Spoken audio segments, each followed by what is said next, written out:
we will be continuing with the perineum, no doubt about that. So we have not yet completed the superficial perineal space. As for the superficial perineal space,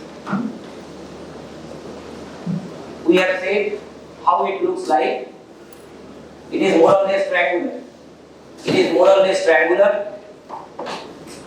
On either side, limited by the conjoint tissue-pubic rami. Right, take your seat something now. So, superficial perineal space as well as the deep perineal space is triangular, and that can readily be appreciated from the fact that urogenital triangle itself, আমরা যে urogenital triangle বলেছিলাম, that is triangular. On either side limited by the conjoint tissue-pubic rami. So, both the spaces, superficial and deep, on either side we are finding bony boundaries. Conjoint tissue-pubic rami in the pelvic, bony pelvic outlet আমরা দেখতে পাবো. In front, limited by the inferior margin of the bodies of the pubic bones and the lower end of symphysis pubis. And the lower end of symphysis pubis. Sorry, those are the lateral limits and the anterior limit of the spaces. Below superficial perineal space, we have already said, it is being limited by the fascia collis. Fascia collis, or the superficial fascia of the perineum. Now we have not said what limits the superficial perineal space above. তাই না, নিচে fascia collis আছে. We have drawn something above the superficial perineal space in yesterday's, one of the yesterday's diagram, but I have not said what it is.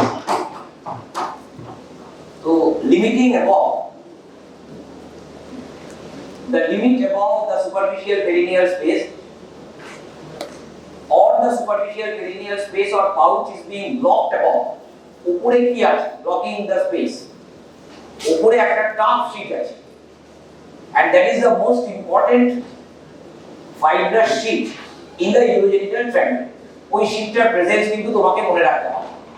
It limits the superficial perineal space above and it limits the deep perineal space below. Sorry, deep perineal space এর নিচে, superficial perineal space এর উপরে একটা tough fibrous sheet আছে.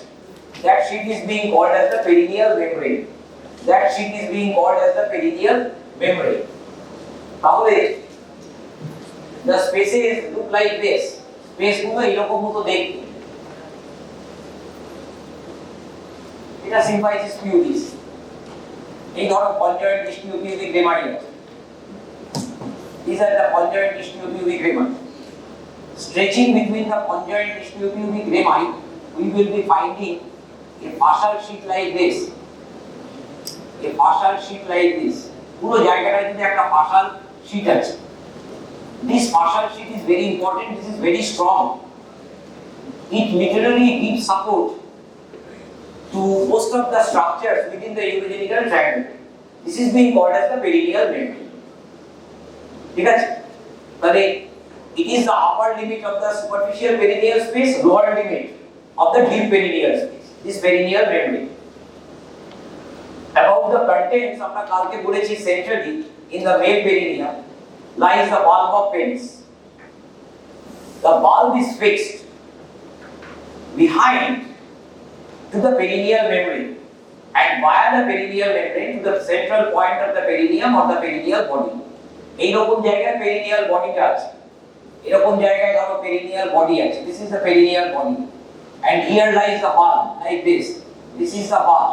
This is the bulb.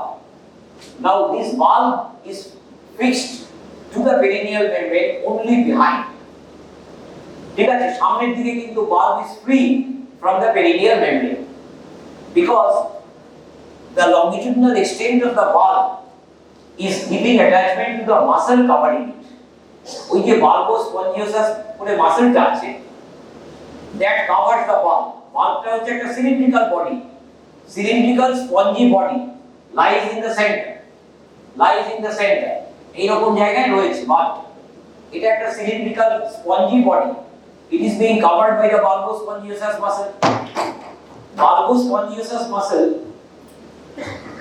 where from the bulbospongiosum muscle arises, আমার বাল্বটা centrally হলো না, বাল্বটাকে আমি সেন্ট্রালি করে দিই।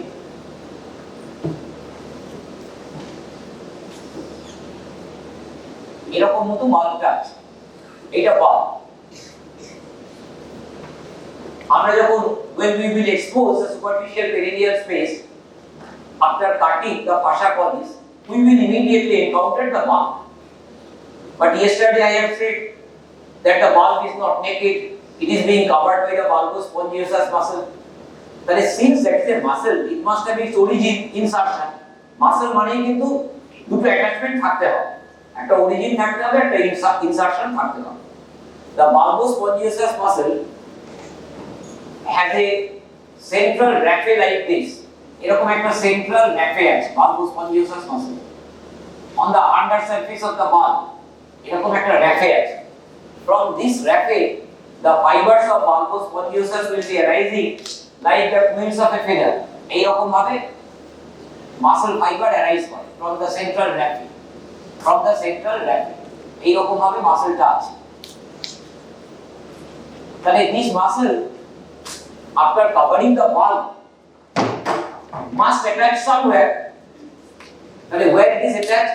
It is attached to the dorsal surface of the bulb itself. The posterior fibers, the middle fibers.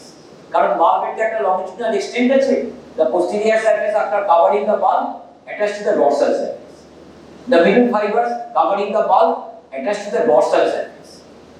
But the anterior fibers, একেবারে ধরো most anteriorly যে fibres গুলো আছে, এটা এরকম কন্টিনিউড হবে। মোস্ট অ্যান্টেরিয়র ফাইবারস, আমি তোমাকে একটা অন্য কালার দিয়ে দেখাচ্ছি। ধরো এইগুলো অ্যান্টেরিয়র ফাইবারস, এই অ্যান্টেরিয়র ফাইবারস আছে, anterior fibres. These are the anterior fibers. These anterior fibers will reach the penile body of the penis, the suspended element, root knot. Bulb is in the root, embedded. Body of the penis is suspended actually. In the body of the penis, the component that gets continuous with the crura and the component that continues with the bulb body, they are closely aggregated. রুটে ছড়ানো আছে, root যেরকম থাকে, বুঝেছো? কিন্তু যখন বডিতে গেল সব কাছাকাছি হয়ে গেল। বডিতে কিভাবে থাকে? In the body of the penis, the bulb, the central bulb will continue. The central bulb will continue on the ventral aspect of the penis as the corpus spongiosum penis. ঠিক আছে? তাহলে সেটা কি রকম দেখবো আমরা? সেটা এরকম মতো একটা গোল বডি দেখব, স্পঞ্জি টিস্যু, এরকম স্পঞ্জি টিস্যু আছে, এর ভেতরে এরকম স্পঞ্জি টিস্যু থাকে, corpus spongiosum penis। আর এর ভেতরে একটা ইম্পর্টেন্ট এলিমেন্ট থাকবে, the urethra। মেল ইউরেথ্রাটা থাকবে, penile urethra, within it centrally এরকম ভাবে মেল ইউরেথ্রাটা থাকবে, আর চারপাশে স্পঞ্জি টিস্যু আছে। ঠিক আছে? On the dorsal aspect of the corpus spongiosum penis will be the corpora cavernosa. ঠিক আছে? Corpus cavernosa in the body of the penis that continues with the crura penis. এখানে দুদিকে যে crura আছে, এরকম ভাবে crura আছে, these are the crura। ঠিক আছে? এটা ক্রাস পেনিস, এই হচ্ছে ক্রাস পেনিস, দুদিকে আছে ক্রাস, এই ক্রাস আছে attached to the istiopubic rami। এরাও কিন্তু বডি পেনিসে যায়, the cras penis, as soon as they reach the body penis, they will be called as corpus cavernosa। But these are paired elements. These paired elements will be lying over here, the paired elements।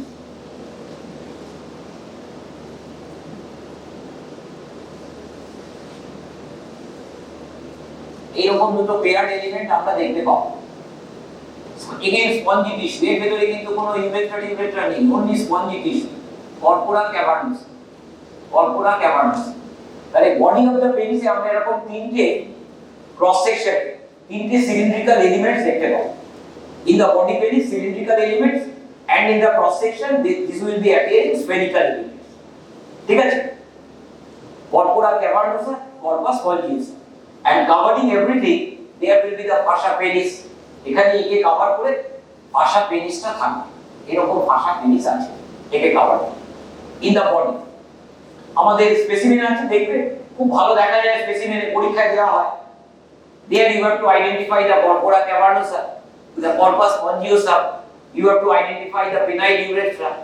Once you identify the penile urethra, questions will be from the penile urethra, or the questions might be from the corpora cavernosa, corpus spongiosum. অনেক প্রশ্ন করার আছে, ঠিক আছে? তাহলে the anterior fibers of bulbous spongiosum will be covering in the body corpus spongiosum থেকে corpora cavernosa চলে যাবে। তার মানে এই রকম যাবে, ফাইবারস গুলো এই রকম ভাবে গিয়ে এই উপরে গিয়ে লাগবে, এইভাবে covering everything, ये উপরে লাগবে। The most anterior fibers reach the body penis, will be reaching the body penis and will be attached on the dorsal aspect of the penis to the fibrous tissue of the corpora cavernosa. বুঝেছো? তাহলে বাল্বোস স্পঞ্জিওসাস মাসলটা কিন্তু ভালো করে পড়তে হবে, ওটা পরীক্ষায় short নোটও আসতে পারে। ইম্পর্টেন্ট দিক বাল্বোস স্পঞ্জিওসাস, ওর ফাংশন আছে ইম্পর্টেন্ট, তো আমরা ওসব নিয়ে এখন বলছি না কিছু, দরকারও নেই, তুমি পড়ে নেবে easy regarding the function of bulbospongiosus. তাহলে about the bulb, the bulbous spongiosas, about the crus or pleura, the ischiocavernosus, and the posterior limit, what do we find? We find the superficial transverse perineal muscle, superficial transversus perineal বলে আমরা muscle দেখতে পাই। এরকম পেছন দিকে আমরা কালকেই বলেছি perineal বডিতে গিয়ে লাগে। এবার আবার আমরা চলে আসছি স্পেসে। Space is close behind, that is spaced laterally limited by the conjoint ischiopubic renal. ওখানে কে লাগছে? Perineal membrane is attached over there, the fascia pollis is also attached over there. তাহলে laterally spaced closed হয়ে গেল। তার কারণ দুটো জিনিস, the superficial element, the deep element, দুটোই গিয়ে লাগছে কোণে। তাহলে the space is being closed on either side by the conjoint ischiopubic renal. Behind the perineal membrane and the fascia pollis, they blend around the transverse perineal muscle. ঠিক আছে? খুব easy বোঝা। তাহলে এই যে ট্রান্সভার্স পেরিনিয়াল মাসল দেখছো, আমরা এখানে যদি একটা এরকম সেকশন করি, এইরকম যদি সেকশন করি, ধরো এটা হচ্ছে ট্রান্সভার্স পেরিনিয়াল মাসল, এটা সেকশনে transverse perineal muscle. This is the perineal membrane, this is the perineal membrane, this is the fascia pollis. তুমি যখন কাটছো সুপারফিশিয়াল অ্যাসপেক্ট এটাকে দেখতে পাচ্ছ, তাই তো? ভেতরে ঢুকে তুমি কন্টেন্টস গুলোকে দেখছো। Now the perineal membrane, the fascia pollis will be continuous with the perineal membrane like this, closing the space behind. The superficial perineal space is closed behind, closed on either side, but open in front. এইটা মনে রাখতে হবে, সামনে কিন্তু খোলা আছে। That's why if something collects over there in the superficial perineal space accidentally, that gets trickled down into other areas through the anterior opening of the space. তাহলে anteriorly কিন্তু fascia pollis আর perineal membrane এর ভিতরে আমরা we will find a space. ধরো এরকম fascia pollis আছে, এইরকম perineal membrane আছে, ফিউজ করে, পেছনে ফিউজ করেছে কিন্তু সামনে কিন্তু ফিউজ করে, তাহলে এখান দিয়ে বেরিয়ে যাবে। এবার অ্যাক্সিডেন্টালি কি কালেকশন আমরা দেখতে পারি, ওখানে পেতে পারি ইউরিন। বুঝেছো? বাল্ব রাপচার হয়ে গেল, বুঝেছো? বাল্বটা ফেটে গেল, অ্যাক্সিডেন্টালি বাল্ব গেটস রাপচার। ঠিক আছে? Any trauma to the bulb is likely to involve also the urethra within it. তাহলে once the urethra gets ruptured within the bulb, there will be trickling down of urine once you try to micturiate, the urine will trickle down from the penile urethra into the superficial perineal space, and from there it will be going, যেহেতু খোলা আছে বলে সামনে দিয়ে চলে যাবে। কোথায় যাবে? into the scrotum, scrotal pouchটা আছে, অনেক স্পেস আছে ওখানে চলে যাবে। তার কারণ স্ক্রোটামে ডার্টোস মাসল আছে ওয়ালে, কাজে প্রথমে there will be swelling of the scrotum because of the collection of urine. Then the urine will trickle down into the penile body, but not much space is there in the penile body. কাজে body of the penis এ কিন্তু আমরা খুব বেশি swelling দেখতে পাবো। From there the urine will move over onto the anterior abdominal wall, বুঝেছো, beneath the fascia scarpa and superficial to the external oblique aponeuroses. ওখানে তো ডিপ fascia নেই, কাজে beneath the fascia scarpa and superficial to the external oblique aponeuroses. তাহলে a rupture of the penile urethra in the superficial perineal space can lead to collection of urine in the infraumbilical abdominal wall beneath the fascia scarpa. সেই জন্য সামনে যে খোলা আছে এটা মনে রাখতে হবে। ক্লিনিক্যাল অ্যানাটমি আসে পরীক্ষায়, বুঝেছো? তাহলে superficial perineal space is limited above by the perineal membrane and it is open in front. এইটা মনে রাখতে হবে। It is closed on all aspects, laterally, behind, but anteriorly it is open. That completes more or less the superficial perineal space that contains the muscles and the limits of the space. আমাদের বলা হয়ে গেল। We have not yet said about the vessels and nerves. আমরা পরে about the vessels and nerves that we will encounter in these spaces. আমরা পরে আসব। Now let us move on to the deep perineal space. ঠিক আছে? ADP মানে এই perineal membrane এর এখানে যে স্পেসটা আছে, বুঝেছো? তাহলে superficial perineal space হচ্ছে এই জায়গাটা। It is blocked above by the perineal membrane. এবার perineal membrane-টাকে যদি আমরা কাটি তাহলে we can enter into the deep perineal space. আমরা কিন্তু কাটি না, আমরা deep perineal space কিভাবে এক্সপ্লোর করি? from behind. এইখান থেকে আমরা এক্সপ্লোর করি, বুঝেছো? এরকম জায়গা থেকে আমরা deep perineal space-টাকে এক্সপ্লোর করি। We don't cut the perineal membrane in dissection of perineum. In the deep perineal space is relatively easy, খুব বেশি কঠিন নয় কিন্তু। Deep perineal space or deep perineal pouch, not too many structures you will find over there. You will find centrally in both the sexes the urethra. In both the sexes you will be finding the urethra. তার কারণ এটা superficial space এর উপরে রয়েছে, urethra এর উপর থেকে আসে, bladder থেকে আসে। আর এই deep perineal space এ obviously আমরা urethra-টা দেখতে পাবো a little behind the symphysis pubis. ঠিক আছে? Somewhat behind the symphysis pubis. We will find in both the sexes the urethra, and that is the only important content of deep perineal space, visceral content of deep perineal space in male. But in case of female, we will also find the vagina. ঠিক আছে? Behind the urethra, the vagina will be there. In female, the perineum is split আমরা বলি, তার কারণ ভেজাইনাটা একটা substantial extent আছে, কাজে মাঝখানে জায়গা করে দিতে হবে ভেজাইনাকে, সেই জন্য ওটাকে স্প্লিট করা আছে। তাহলে in female we find behind the urethra the vagina. তো এটা তো অর্গান হয়ে গেল, জায়গাটা তো খুব বেশি বড় নয়, জায়গাটার ভলিউম কিন্তু খুব বেশি নয় ডিপ পেরিনিয়াল স্পেস। এবার আর কি হবে?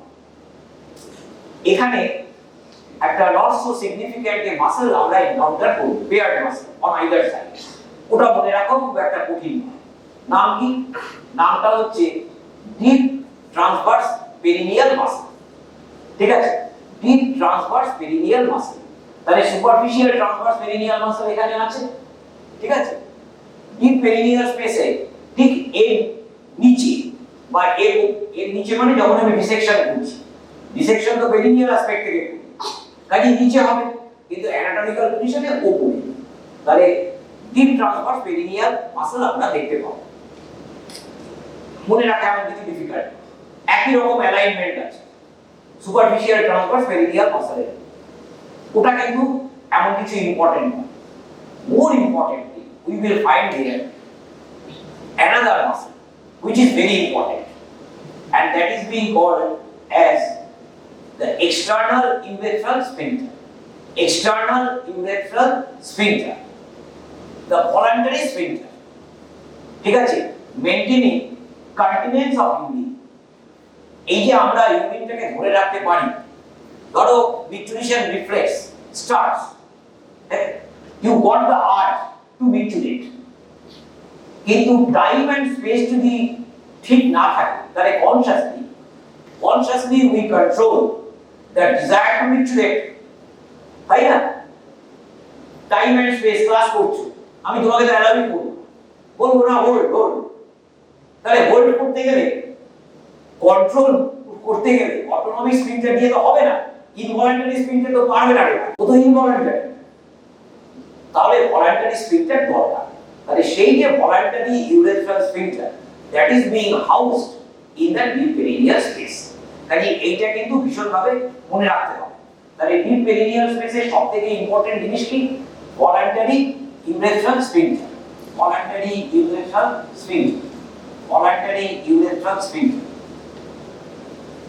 It is important in both the sexes, but especially important in female. Especially important in female. বুঝেছো? কারণ ফিমেলে স্পেসটা ভীষণ ইম্পর্টেন্ট। ঠিক আছে, সে যারা মেল আছো এখানে সবাই জানো, মেল স্টুডেন্টস, ছেলেরা তো যেখানে খুশি চালাচ্ছে, এখানে পারো, কে মানছে? বুঝেছো? কারণ আমাদের তো কোনো সিভিক সেন্স নেই, আর আমাদের দেশটাও সেরকম, সব জায়গায় টয়লেট থাকে না ইন কেস অফ উইমেন। ঠিক আছে, এবার আমি তোমাকে বলি, শুধুমাত্র এই ভলান্টারি স্ফিংটারটা এর উপর সার্জারি করেই, শুধু এর উপরই সার্জারি করে specialist, stress incontinence in elderly women. ঠিক আছে, ওদের ক্ষেত্রে আমরা খুব এই ইনকন্টিনেন্সটা দেখতে পাই, they cannot hold urine for long. ঠিক আছে, ওদের খুব অসুবিধা হয়, ইনকন্টিনেন্স, তার মানে ভলান্টারি কন্ট্রোলটা চলে গেছে। বুঝেছো? ইউরিন হয়ে যাবে, সয়েলিং হয়ে যাবে। তাহলে সেই জন্য এই ভলান্টারি স্ফিংটারের উপর সার্জারি করে এমন একদল লোক আছে, জাস্ট এইটাই করে, আর অন্য কিছুই করে। এবং রিলেটেড যে ফিল্ড আছে, ইউরেথ্রা, ঠিক আছে, ইত্যাদির উপরও খানিকটা সার্জারি সেই তার জানা আছে। শুধু এর উপর করেই কিন্তু জীবিকা নির্বাহ করা যায়। এতই important in case of female this sphincter. বুঝেছো? এবার এই যে স্ফিংটার, এই স্ফিংটারটা নিয়ে কিন্তু র্যাডিক্যাল ডিপারচার হয়েছে from the previous concept to the modern days. আমাদের সময় যে কনসেপ্ট ছিল সেই কনসেপ্টটা কিন্তু পুরো চেঞ্জ হয়ে গেছে। তো চেঞ্জ হয়ে যেটা হয়েছে সেটা আমারও অত বেশি হজম নেই, আর আমি এখন খুব বেশি বলি না বলে, কিন্তু আমি এসেন্সটা বুঝে নিয়েছি দেখি, সেটা আমি তোমায় বলে দিচ্ছি। আমাদের সময় বলা হতো deep perineal space is একটা extent আছে, more or less the same extent as the superficial perineal space. It lies above the superficial perineal space. Superficial perineal space এরকম আছে, তার উপরে বসে আছে। Not too many organs are there. তাহলে অনেকটা জায়গা আছে।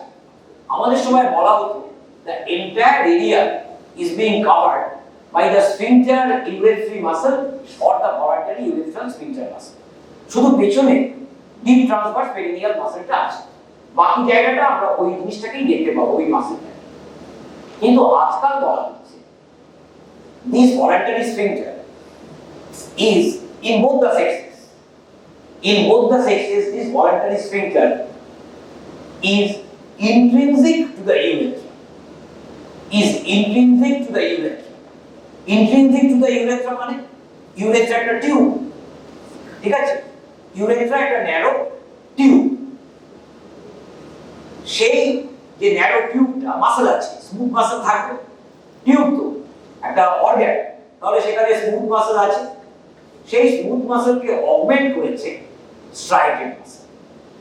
ঠিক আছে, smooth muscle is much augmented by striated muscle. কাজে এই যে ভলান্টারি স্ফিংটারটা বলছি, it is a mixture of striated and smooth muscle, কিন্তু predominantly striated muscle, striated muscle fibers predominate, এইটা মনে রাখতে হবে। তাহলে এইটাকে ভলান্টারি ইউরেথ্রাল স্ফিংটার বললেও মনে রেখো এর একটা অটোনমিক ইনভলান্টারি মইটি আছে। তাহলে striated muscle আছে, এর ভেতরে striated muscle আছে প্লাস স্মুথ মাসল আছে। বা স্মুথ মাসল আছে। Smooth muscle will be under the influence of autonomic nervous system. Autonomic nervous system এর কোন কম্পোনেন্টটা স্মুথ মাসলটাকে কন্ট্রাকশন করায়? Sympathetic component, not the parasympathetic. ঠিক আছে, প্যারাসিম্প্যাথেটিক হচ্ছে relaxation of the urethral smooth muscle, বুঝেছো? প্যারাসিম্প্যাথেটিক হচ্ছে relaxation, এটাও মনে রাখতে হবে, কারণ নিউট্রিশন রিফ্লেক্সটি আমরা পরে বলতে হবে, একটা গোটা ক্লাসই হবে। ফিজিওলজিতে হয়েছে, ফিজিওলজিতে এখনো এক্সপিরেটরি সিস্টেম হয়নি, ঠিক আছে, ফিজিওলজিতেও হবে, ওরাও কভার করবে, খুব ইম্পর্টেন্ট। তো যাই হোক, মনে রাখবে যে ইউরেথ্রার চারপাশে যে স্মুথ মাসল আছে, both the components of autonomic nervous system have got their influence. Parasympathetic nerves, they are relaxer to the urethral smooth muscle. Sympathetic nerves forced the urethral muscle to contract. তার মানে sphincteric action আছে। Sympathetic nerves এর sphincteric action আছে upon the smooth fibers, smooth muscle fibers of this sphincter, ঠিক আছে, but predominantly striated muscles আছে। এবার এই striated muscles কে কে সাপ্লাই করে?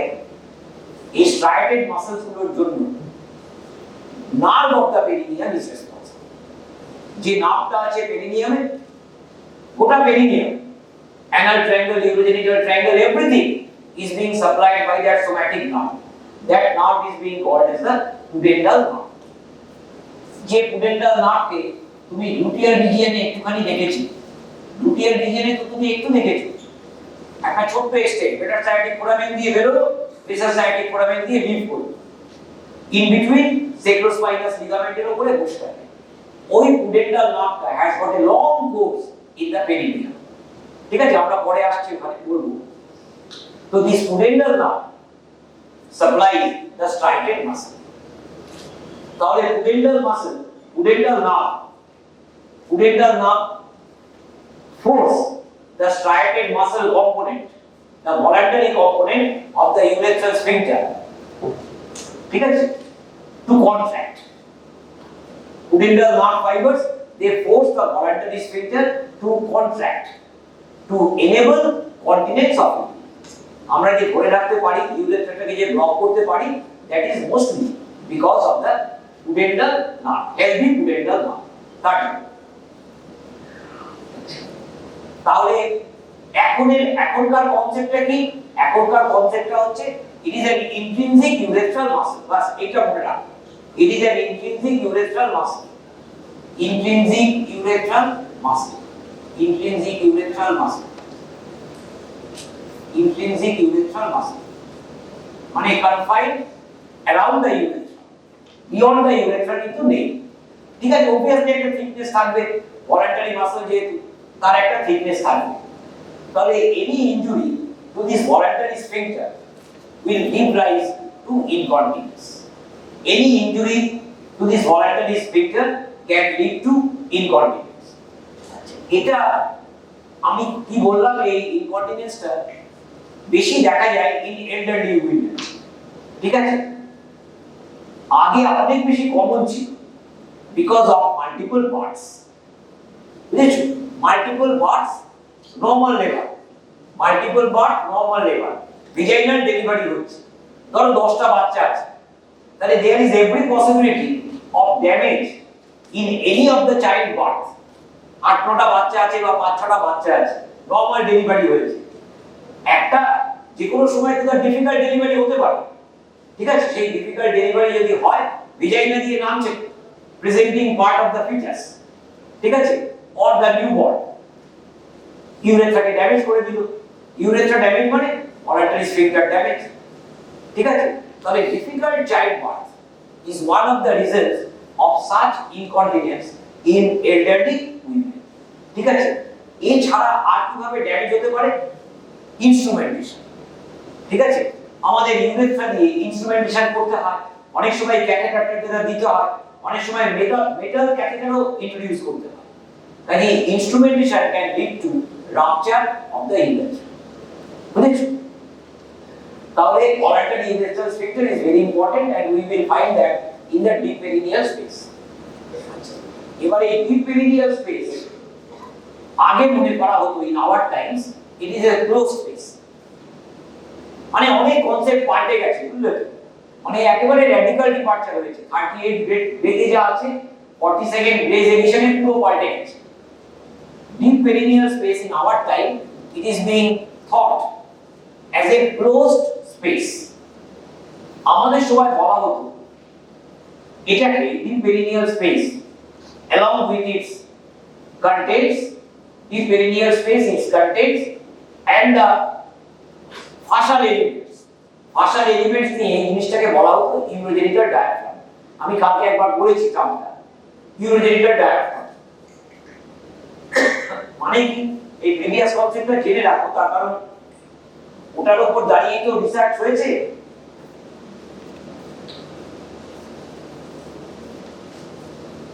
ডিপ পেরিনিয়াল স্পেস যেটাকে আমরা বলছি বা deep perineal pouch, that is the urogenital diaphragm। আগেকার দিনে তাই মনে করা হতো। Deep perineal space, deep perineal space, deep perineal space is equivalent to urogenital diaphragm. Urogenital diaphragm মানে কি, deep perineal space লোয়ার লিমিটে কি আছে, পেরিনিয়াল মেমব্রেন, নিচে আছে পেরিনিয়াল মেমব্রেন, ঠিক আছে, অ্যানাটমিক্যাল পজিশন নিচে পেরিনিয়াল মেমব্রেন। পেরিনিয়াল মেমব্রেনের সেই সময় একটা নাম ছিল ইনফিরিয়র ফাসা অফ urogenital diaphragm, নিচে আছে inferior fascia of urogenital diaphragm, উপরে কি আছে urogenital diaphragm। আমি এক্ষুনি আসছি বলছি ডায়াফ্রামের কম্পোনেন্টস। উপরে আছে superior fascia of urogenital diaphragm, ওখানে যেমন fascia collis perineal membrane, নিচে fascia collis, উপরে perineal membrane। deep perineal space A perineal membrane or inferior fascia of urogenital diaphragm tough fibrous, উপরে একটা thin fascia layer being called as the superior fascia of urogenital diaphragm। in between কি আছে, আমাদের সময় কি concept ছিল, sphincter urethra or the voluntary muscle which is an extrinsic muscle। urethra বাইরে আছে having control over the urethra, বুঝেছো, plus transverse perineal muscle। তাহলে paired transverse perineal muscle and the sphincter urethra muscle encircling the urethra occupying the entire space। তাহলে এই deep transverse perineal muscle paired and the sphincter urethra together is the muscular component, fascial component is inferior fascia, perineal membrane, superior fascia। গোটা জিনিসটা কি হলো, urogenital diaphragm। আজকাল বলছে ওসব বলে ভাই লাভ নেই, তার কারণ sphincter urethra muscle it is an intrinsic urethral muscle, ঠিক আছে, এটাকে ওইসব urogenital diaphragm কথা বলা যায়। it is an intrinsic urethral muscle encircling the urethra, though the predominant fibers are striated fibers, but it is an intrinsic muscle to the urethra, ঠিক আছে। as for the superior fascia, বলছে superior fascia is literally non-existent, বলছে superior fascia thin layer যেটাকে আমরা বলেছিলাম, বলছে it is almost non-existent in life। বাস তাহলে কি দাঁড়িয়ে গেল, উপরে কোনো ফাশাল লিমিটই নেই ঘোরার। তাহলে deep perineal space is open above, হাত করে খোলা আছে, বুঝেছো। তাহলে any collection in the deep perineal space tends to accumulate in the extra peritoneal space of the pelvis, বুঝেছো, in the extra peritoneal space of the pelvis। তার কারণ ওখানে তো pelvic diaphragm নেই, hiatus urogenital আছে, ফাঁকা আছে, ফ্লোর অফ পেলভিস এর সামনের দিকটা ফাঁকা আছে, সেখানেই তো ডিপ পেরিনিয়াল স্পেসটা আছে। তাহলে any collection in the deep perineal space will enter into the pelvic cavity and will accumulate outside the peritoneum, বুঝেছো। তাহলে deep perineal space previous concept ছিল it is a closed space, এখন কিন্তু বলা হচ্ছে ক্লোজ স্পেস নয়। ওখানে কিভাবে কালেকশন হতে পারে সেই একই ব্যাপার, ড্যামেজ টু দ্য urethra, ঠিক আছে, ড্যামেজ টু দ্য urethra। এবার এই যে urethra in the deep perineal space housed in case of male, especially male, তার কারণ মেলের পার্টস আছে তো urethra is fairly long in case of male. সেই জন্য এই পার্টটাকে আমরা বলি membranous urethra, because it is limited above by a membrane. এই নামটা কিন্তু চলে আসছে, এখনো মেলে কিন্তু মেমব্রেনাস ইউরেথ্রা বলছি, যদিও regarding the existence of the superior fascia of urinary diaphragm এটা নিয়ে ডিবেট চলছে। লিটারালি বলছে it is non existent, surgeons বলছে নেই কিছু, সেরকম ভাষা কিছু নেই, but still it is being called as the membranous urethra, that part which is small segment. কত লেন্থ, লেন্থটা মনে হয় আমি ভুলে গেছি, 2 সেন্টিমিটার মতো লেন্থ আছে মনে হয় অ্যান্টিরিয়র, বুঝেছো? 2 সেন্টিমিটার লেন্থ আছে, দেখে নিও বই, আই মাইট বি রং, আমি দেখে আসি। তো membranous urethra, it is being so called in male because it is limited above by the superior fascia of urethral diaphragm, below by the inferior fascia of urethral diaphragm. That is why it is being called as the membranous urethra. Male urethra, ইউরেথ্রাটা class 9 কিন্তু still তুমি জেনে রাখো, mail ইউরেথ্রাটা মোরলেস এইরকম মতো দেখতে, লাফনি এরকম মতো দেখতে। এটা হচ্ছে ইন্টারনাল ইউরেথ্রাল অরিফিস, ঠিক আছে? এইবার male urethra pursues a course like this, it pursues a course like this, ঠিক আছে? এটা এক্সটার্নাল ইউরেথ্রাল অরিফিস, এটা internal urethral orifice.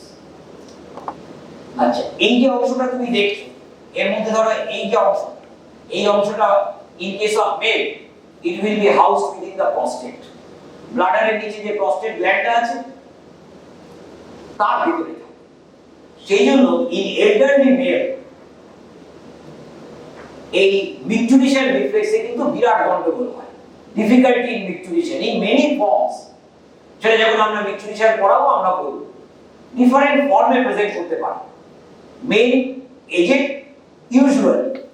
usually 70 plus males এর ক্ষেত্রে benign enlargement of the prostate হচ্ছে একটা খারাপ জিনিস, বুঝেছো? তারপরে মিকচুরেশনে অনেক রকম অসুবিধা হয়, তো সেই অসুবিধাগুলোকে কালেক্টিভলি আমরা বলি, একটা কালেক্টিভ টার্ম আছে, ডিফিকাল্টি ইন মিকচুরেশন, ডিসইউরিয়া, বুঝেছো? ডিসইউরিয়া বলে একটা টার্ম আছে, difficulty in micturition, dysuria in case of male। তার কারণ মেলে একটা substantial length within the prostate আছে, তাহলে যখন প্রস্টেটের এনলার্জমেন্ট হবে obviously urethra will be affected। urethra affected হলে অনেক রকম সমস্যা হতে পারে, বুঝেছো? বারবার মিকচুরেশন রিফ্লেক্সের জন্য তাকে টয়লেটে যেতে হতে পারে, তাকে আমরা বলি ফ্রিকোয়েন্সি অফ মিকচুরেশন, ঠিক আছে?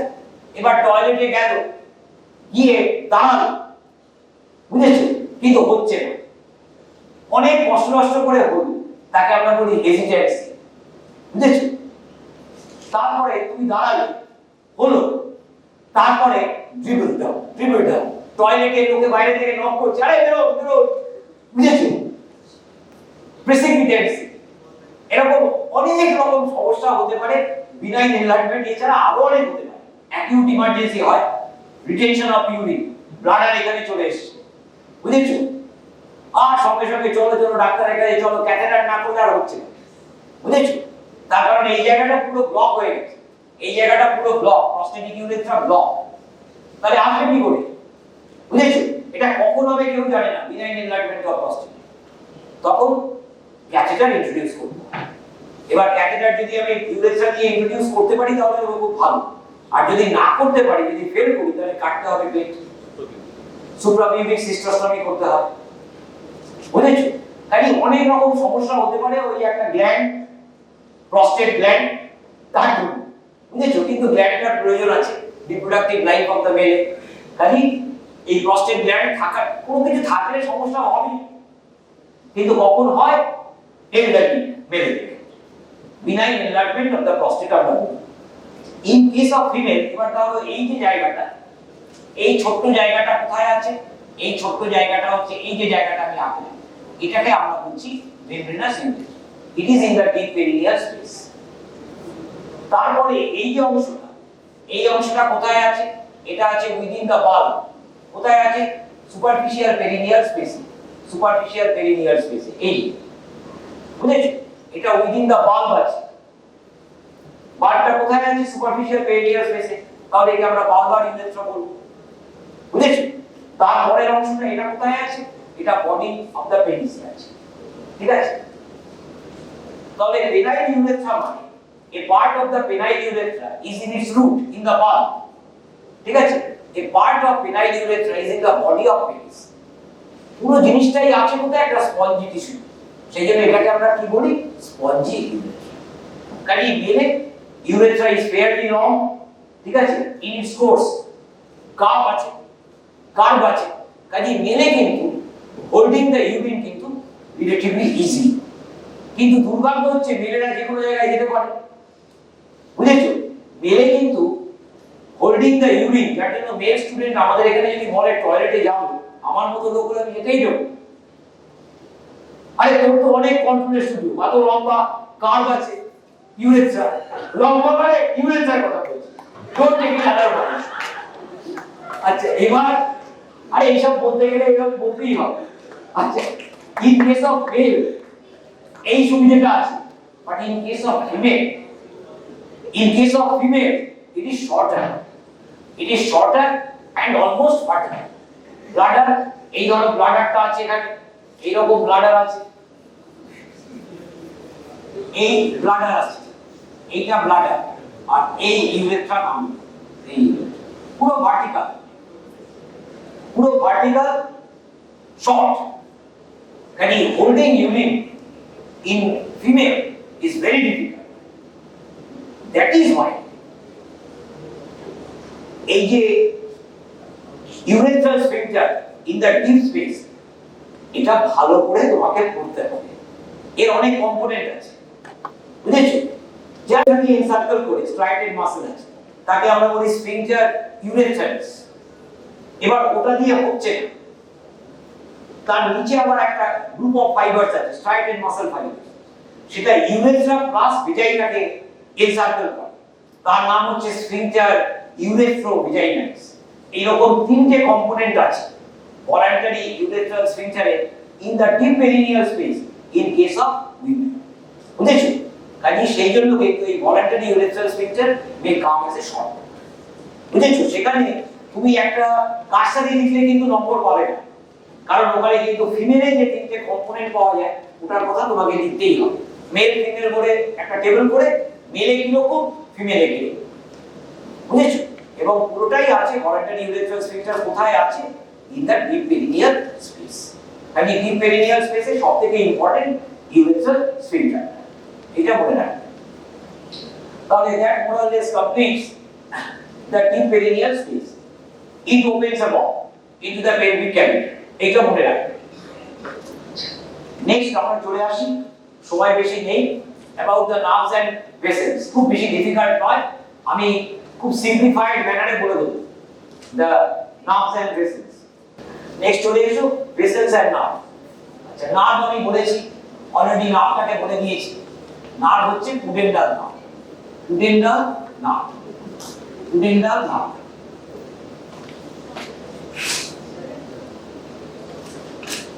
পুডেন্ডাল নার্ভটা কেন ইম্পর্টেন্ট? অনেক কারণে ইম্পর্টেন্ট। তার কারণে এই pudendal nerve supplies to very important sphincters. One, the voluntary urethral sphincter, and the other one is the voluntary anal sphincter, sphincter ani externis. কাজে দুটো ভেরি ইম্পর্টেন্ট স্ফিংচারিক মাসলকে যেহেতু সাপ্লাই করে পুডেন্ডাল নার্ভ, কাজে পুডেন্ডাল নার্ভটা ভীষণ ইম্পর্টেন্ট, এটা মনে রাখবে। আচ্ছা pudendal nerve is a mixed nerve, বুঝেছো? It is a mixed nerve, spinal nerve তো রুট ভ্যালু কি?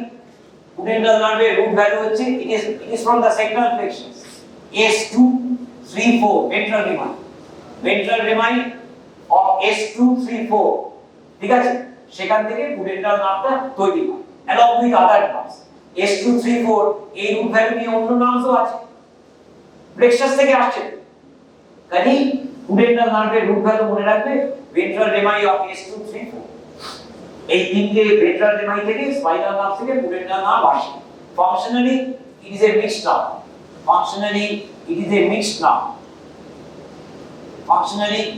nerve, ঠিক আছে?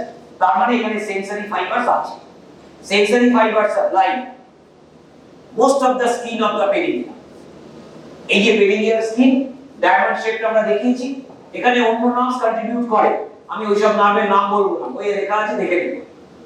But major part of the perineal skin is being supplied by the pudendal nerve. কাজে আমরা যদি পেরিনিয়ামে কোনো ছোটখাটো সার্জারি করতে যাই, পুডেন্ডাল নার্ভকে ব্লক করতেই হয়ে যাবে, বুঝেছো? অ্যানেস্থেসিয়া হয়ে যাবে। এবার পুডেন্ডাল নার্ভ ব্লকটাও পরীক্ষায় আসতে পারে। Pudendal nerve block is very important in case of women. মাঝে মধ্যেই আমাদের করতে হয় লোকাল অ্যানেস্থেসিয়া করার জন্য। ধরো ভিজাইনায় আমি কোনো ছোটখাটো সার্জারি করব, বুঝেছো? অথবা ইনভলভিং দ্য ইউরেথ্রা আমি ছোটখাটো সার্জারি করব, তখন পুডেন্ডাল নার্ভকে ব্লক করতে হবে, ঠিক আছে? কাজে পুডেন্ডাল নার্ভ মনে রাখবে সেন্সরি ফাইবারস আছে, supplies major part of the skin of the perineum. In case of male, it also supplies the scrotal skin, it also supplies the skin of the body of the penis. ঠিক আছে?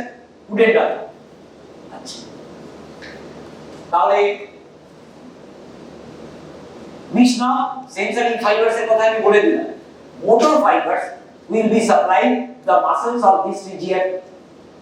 Most importantly, the urethral voluntary urethral sphincter and the voluntary anal sphincter, ওই দুটো বলতে চলবে।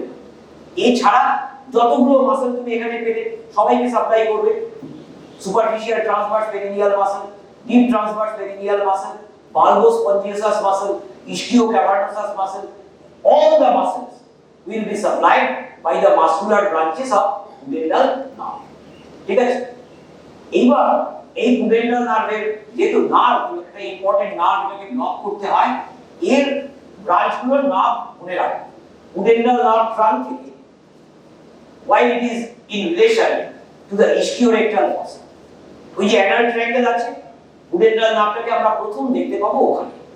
মানে কি?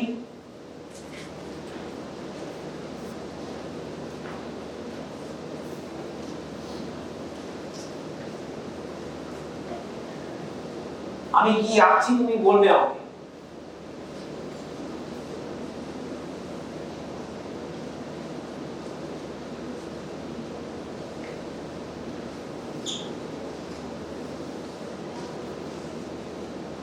এটা বোন, এটা বোন আঁকলাম, এটা অপিউলেটার ফোরামেন, এটা গ্রেটার সায়াটিক নচ, এটা lesser sciatic notch. pelvic surface of hip bone আমি দেখাবো, pelvic surface of hip bone। এইটা কি লিখেছি বলো? এইটা হ্যাঁ বলো, very good, ischial spine। ischial spine একটা জিনিস লেগে থাকে, একটা very important ligament, sacrospinous ligament। সেই sacrospinous লিগামেন্টের ডরসাল অ্যাসপেক্টে লুটিয়ার ডিএনএ পুডেন্ডাল নার্ভটা থাকে, তাই না? পাটাটা তো ডরসাল অ্যাসপেক্টে আছে, মানে sacrospinous ligament এর dorsal aspect এ pudendal nerve, ischial spine এর dorsal aspect A nerve to obliterate internus, internal pudendal vessels থাকে। তাহলে এইখানে আমি sacrospinous ligament টাকে আটাচ্ছি, it will be like this। এটা sacrospinous ligament, এখানে sacrum আছে, ঠিক আছে? এটা sacrospinous ligament। তাহলে পুডেন্ডাল নার্ভটা ডরসাল অ্যাসপেক্টে আছে, এই গ্রেটার সায়াটিক ফোরামেন দিয়ে বেরিয়েছে মোটা পুডেন্ডাল নার্ভ, পুডেন্ডাল নার্ভ। তারপরে ডরসাল অ্যাসপেক্টে আছে, মানে ডিপে আছে ডরসাল অ্যাসপেক্টে, ওই জন্য আমি ডট দিয়ে দেখালাম। এবার এইখান থেকে এইখানে আসে, ঠিক আছে? এইখানে ডরসাল অ্যাসপেক্ট অফ ইসকিয়াল স্পাইনে কি আছে? Internal pudendal vessels. আমি শুধু আর্টারিটাকে দেখাচ্ছি, ইন্টারনাল পুডেন্ডাল ভেসেলস, আমি শুধু আর্টারিটাকে দেখাবো।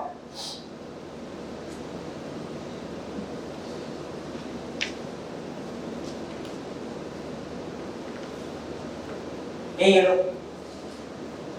নার্ভটা সলিড, নার্ভটাকে সলিড করতে হবে।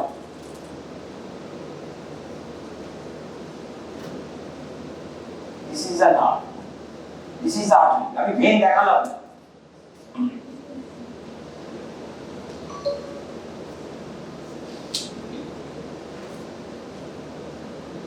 reaching the pelvic surface of ischium, the pudendal nerve and the internal pudendal vessels, since these are very important structures, In the perineal region, these are being enclosed in a fascial tunnel. একটা fascial tunnel ভিতরে বুঝেছো? একটা সুন্দর tunnel create করা হয়েছে in the lateral wall of the ischiorectal fossa. সেই টানেলটার নাম হচ্ছে Alcock's canal or pudendal canal. ঠিক আছে? Alcock's canal or pudendal canal. এই রকম একটা fascial canal তৈরি করা হয়েছে for the lodgement of this pudendal nerve and the internal pudendal vessels.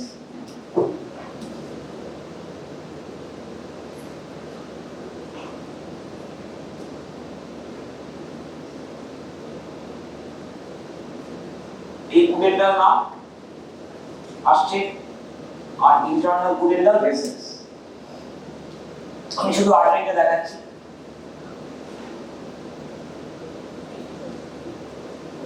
এখানে এসে শেষ হয়ে গেল। কোথায় গেলে শেষ হয়ে যাচ্ছে?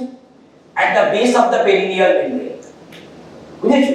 তার মানে ইউরিনারি ট্রায়াঙ্গেলে ঢোকার আগে ফাশাল টানেলটা অথবা ফাশাল ক্যানাল, অ্যালকক্স ক্যানাল আর পudendal ক্যানাল শেষ হয়ে গেল। ঠিক আছে? তাহলে এখানে এনক্লোজ করে রেখেছি in the lateral wall of the ischiorectal fossa. এবার যখন why it is in the anal triangle, in the lateral wall of the ischioanal fossa or ischiorectal fossa, both the vessels and the nerve gives a branch. তার নাম কি? Inferior rectal nerve, inferior rectal vessels. খুব important. Inferior rectal nerve will be supplying the voluntary anal sphincter. Inferior rectal vessels will be supplying all the elements. Ischiorectal fossa যে elements গুলো দেখতে পাবে। তাহলে both the structures are important. এটাই একমাত্র যখন ischioanal fossa পড়াবে তখন স্যার বলবে কি রকম কোর্স হচ্ছে। তাই আর কিন্তু কিছু নেই। তাহলে while the nerve and vessels are in the ischiorectal fossa in the Alcock's canal, they give a branch which traverse. Sir এসে কোন ক্লাস? আমাদের এক্সপ্লেইন করেছে। ঠিক আছে, ছেড়ে দিন। Inferior rectal nerve. এরপরে Alcock's canal, fascial canal stops there. From there, they will move into the urogenital tract. Urogenital tract A move করবে।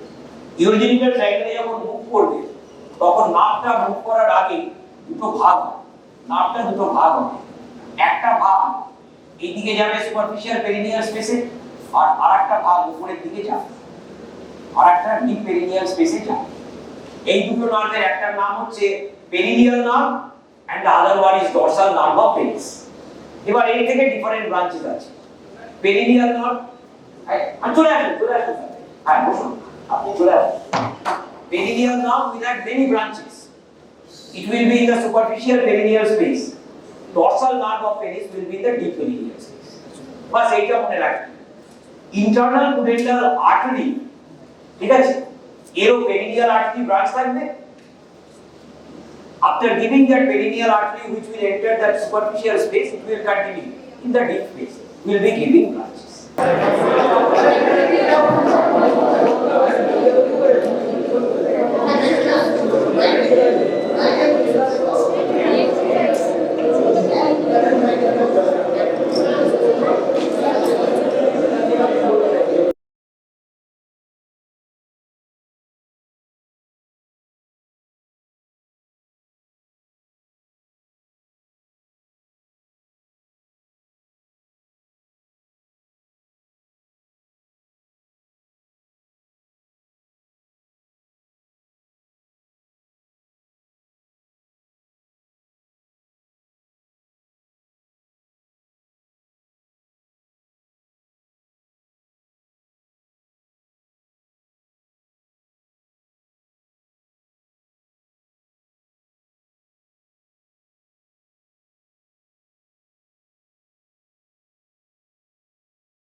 Usually, this normal number is calculated by average of the last 3 years.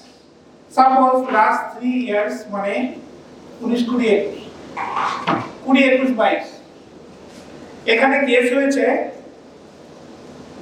Respectively 105টা সে 100টা 95টা তাহলে average হচ্ছে 100 তাহলে আমরা ধরে নিতে পারি 23 সালে 100টাই হতে পারে it is the normal average of last 3 years data কিন্তু তুমি যদি দেখো আমি আগে বললাম if it is more than 500 or more you must call in an application এখানে একটা মজা হচ্ছে there is a tussle between the বিরোধী পক্ষ and সরকার পক্ষ the oppositions are always saying it is an epidemic but the treasury bench that is the ruling party always says no it is not an epidemic it is an outbreak they want to minimize it is সব সময় বেশ সব আমাদের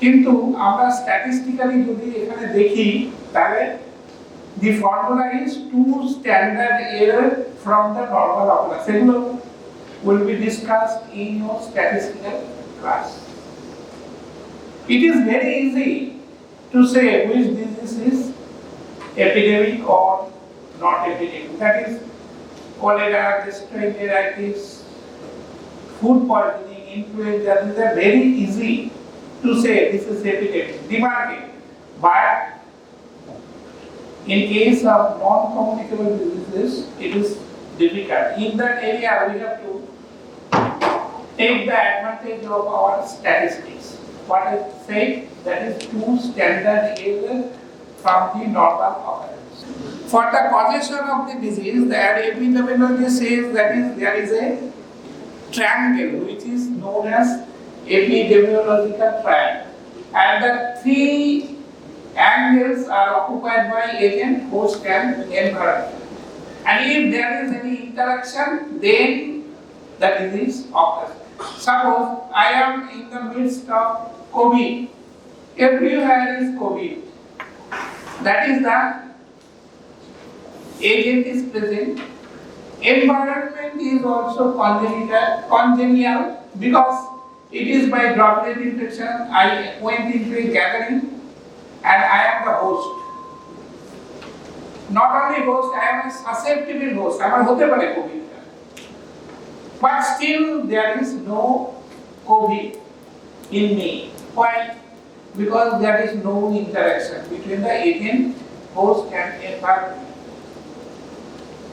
so some diseases are present in our country continuously without importation from outside such as tuberculosis, such as diarrhea, leprosy, malaria, dengue, etc.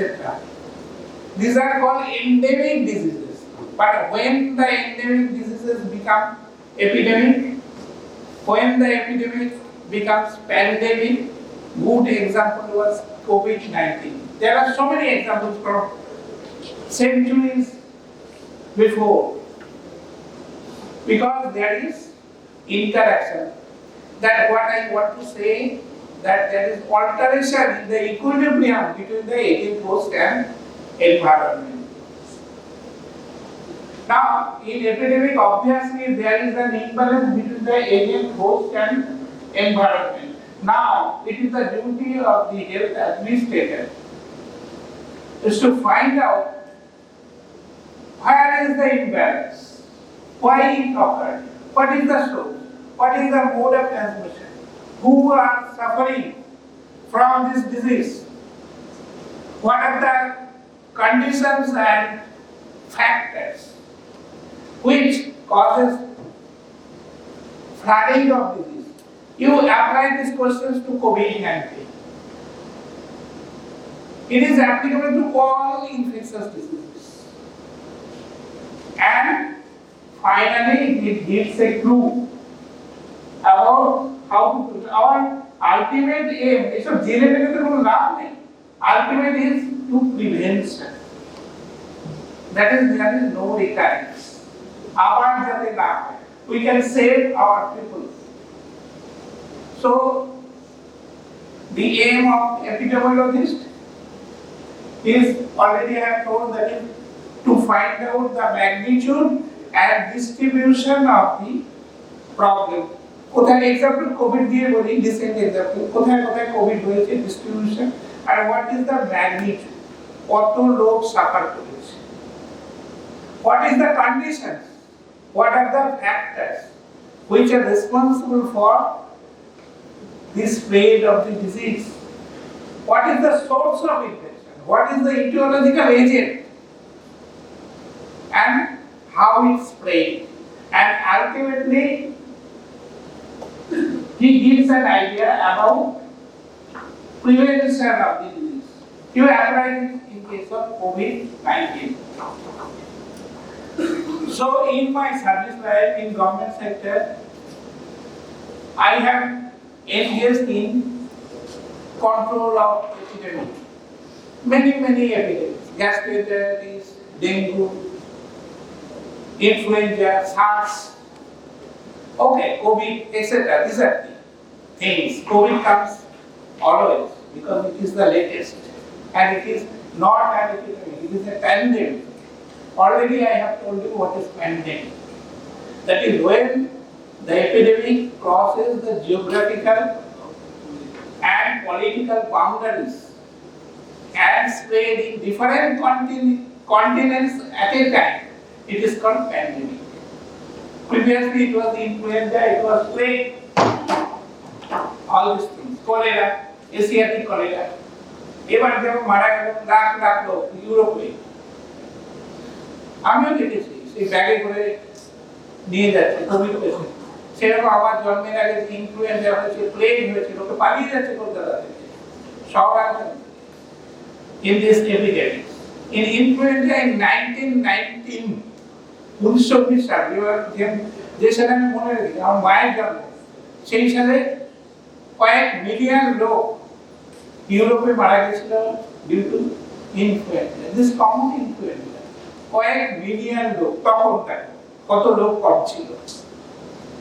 So it is a remarkable pandemic. Anyhow, now this epidemiology gives an idea about the control and prevention of the disease to whom?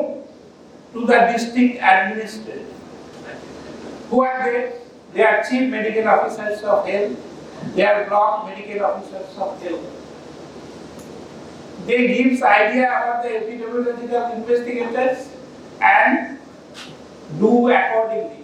এই ব্যাপারে তোমাদের একটা কথা বলি, অনেকেই দেখেছি তোমাদের আগের কাছে খাতায় কি লিখছে, আমরা আর বাবা এত তো পড়াচ্ছি না, এত কি লিখছে। তা সে আমাদের বলছে যে স্যার কোনোদিন বলেনি 40 বছরে জয়েন্ট টেন্সাসের প্রথম 100 স্টুডেন্ট থাকতো মেডিকেল কলেজে, সেখানে আমি 12 বছর পড়িয়েছি। এই ক্লাসটা চুজ করেছি যদিও আমার ওপরে উঠতে একটু প্রবলেম হয়, ছবি না হয় না। These are the two axes, that is x-axis and y-axis. Now this x-axis denotes the number of cases.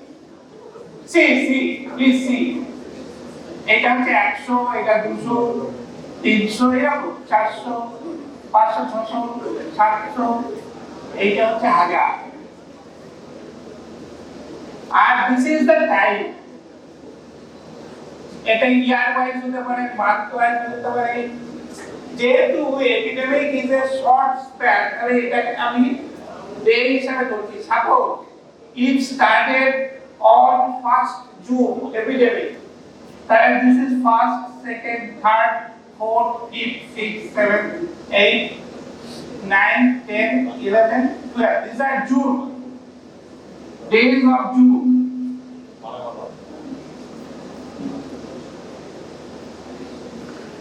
Now, epidemic starts, suppose these are all arbitrary.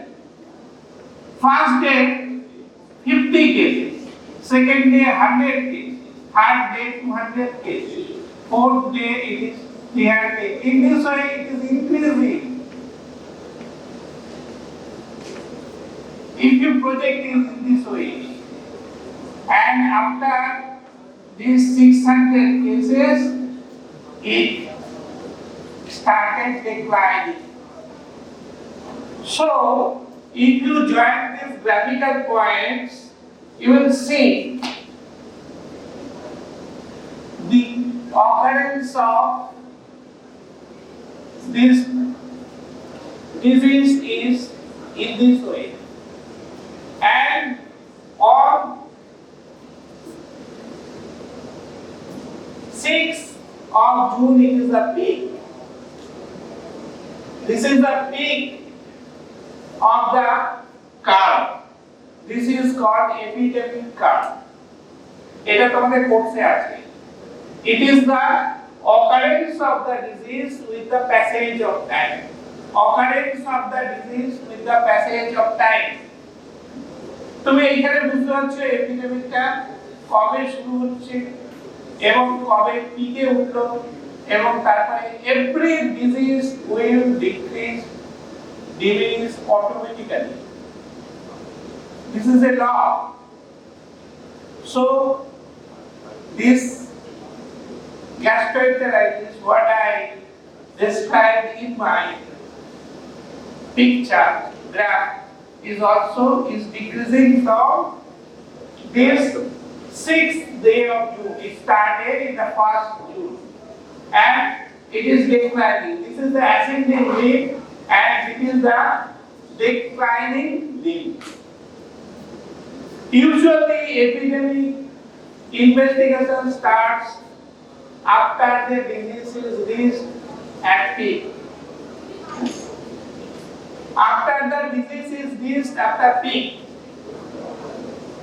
And next, that this investigation is always, hey, what is the business? Disease is this, peak is this, and it is done retrospective. মানে আমরা এই 7 বা 8 তারিখে দাঁড়িয়ে আমরা পেছনে investigation করব 1 তারিখ থেকে, তাহলে এটা রেট্রোস্পেক্টিভ হবে, ব্যাকওয়ার্ড লুকিং, এটা মনে রাখবেন। Now let us discuss what are the different steps of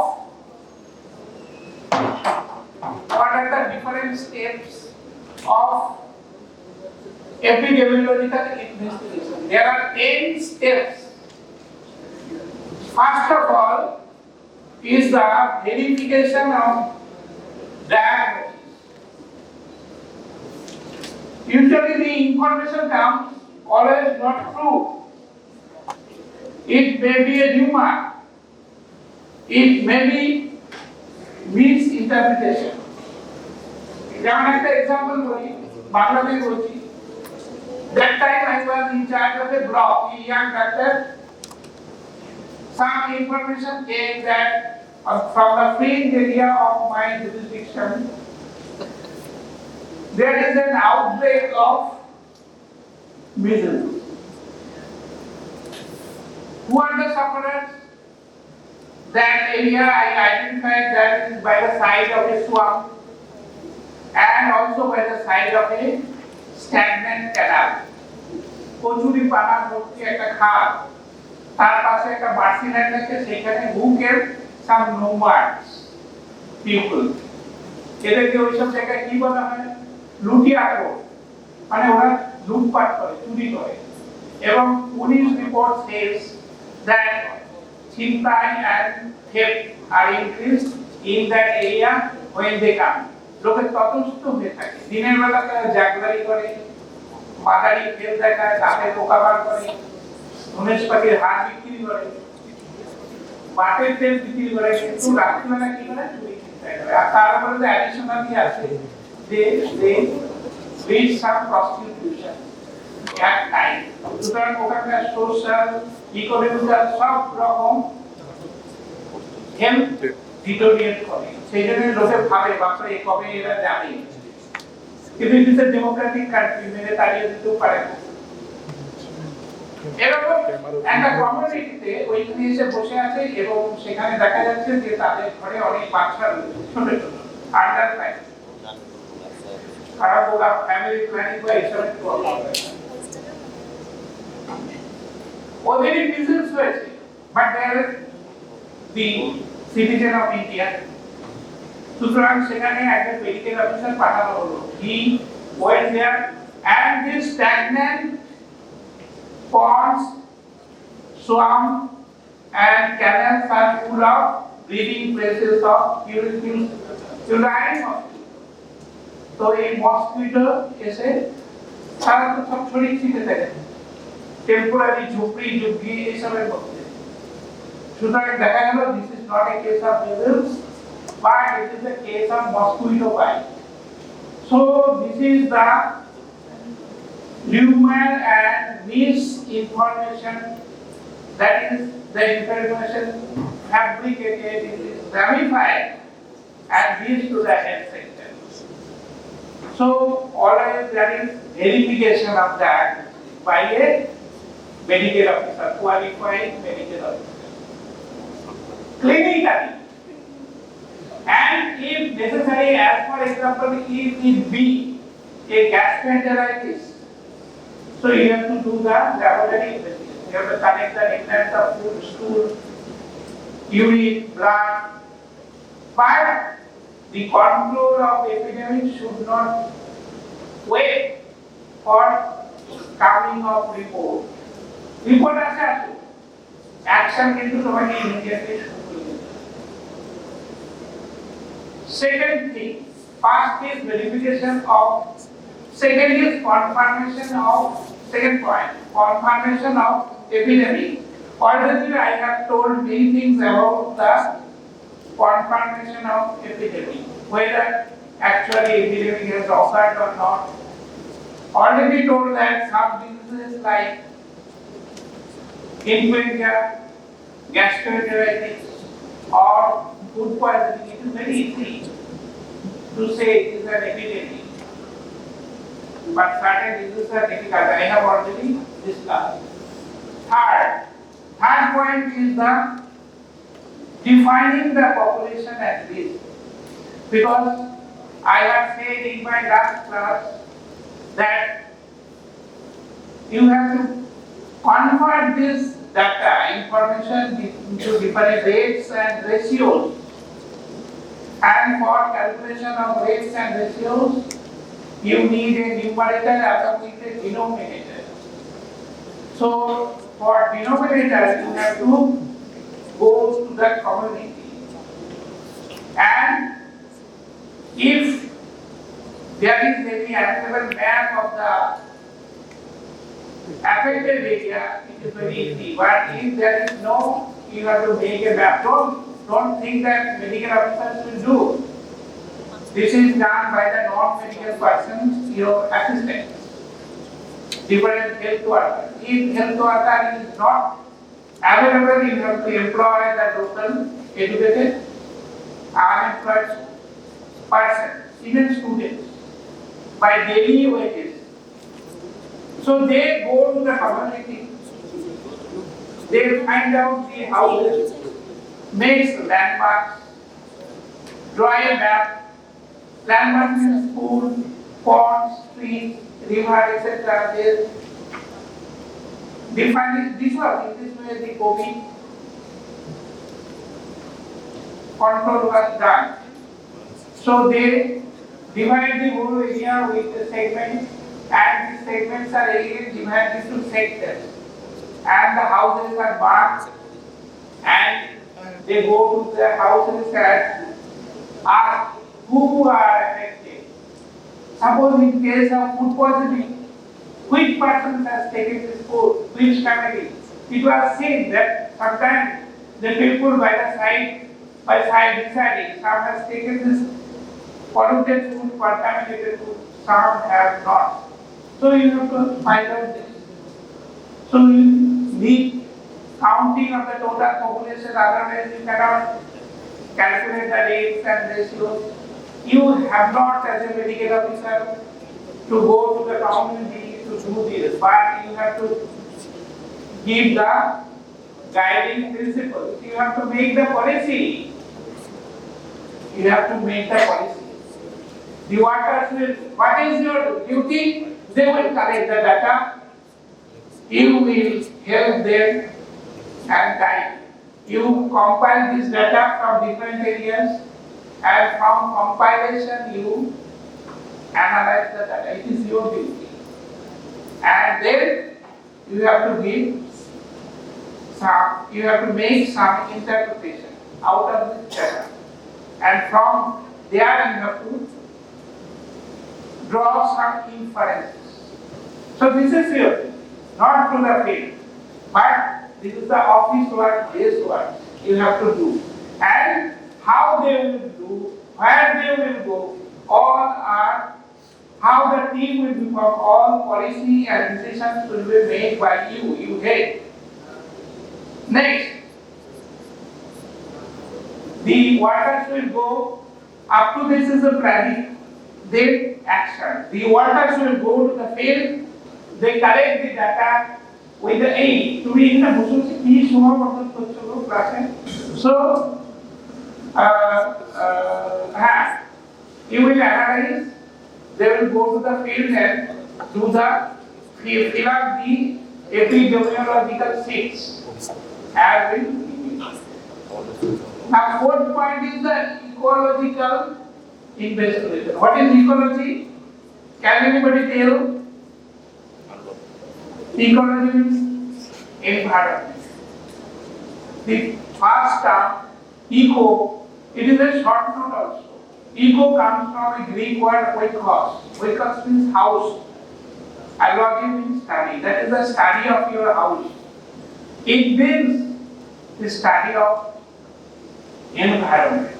What is environment? Environment means anything that is surrounding you, that is a person, and which has a bearing on your health.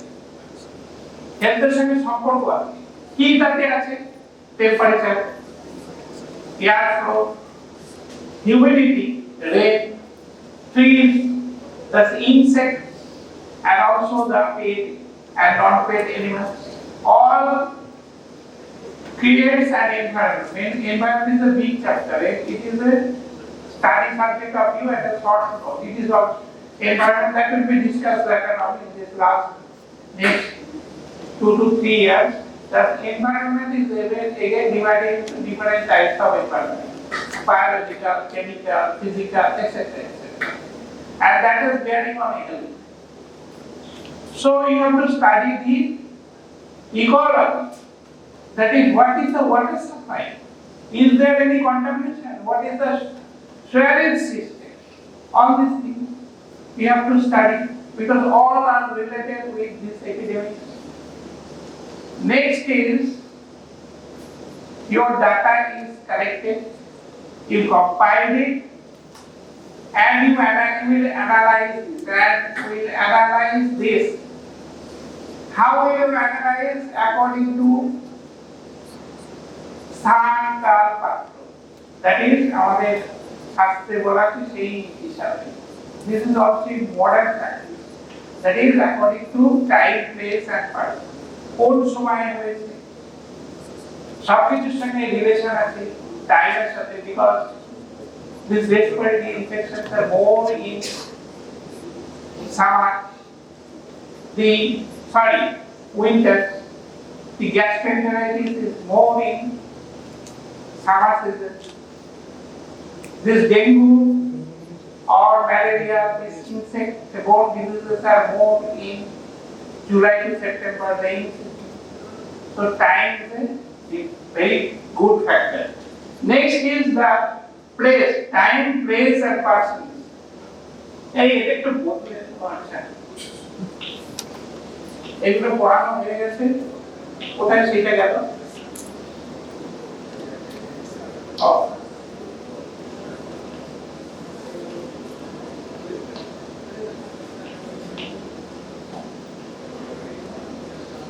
এগুলো পড়ানো হয়ে গেছে। So further investigation of the population, কিছু লোক চলে যেতে পারে ওই এলাকা থেকে, তাদেরকে ধরে আনতে হবে, তাদের খোঁজ নিতে হবে। Next point is data analysis according to time, place and person. Time already I have discussed. Place, place তোমাদের একটা জিনিস বলি যে how place is important nowadays we know that cholera is caused by কি কোন bacteria Vibrio cholerae. Vibrio cholerae but 200 years before it was not known at that time Vibrio cholerae was not discovered even people do not know how it is, what is the media, how it enters into the human body. At that time, a young doctor, his name is John Snow. He did a study in London. This is suppose the liver came, and here is the district which is known as Golden Square. District, and these are the houses.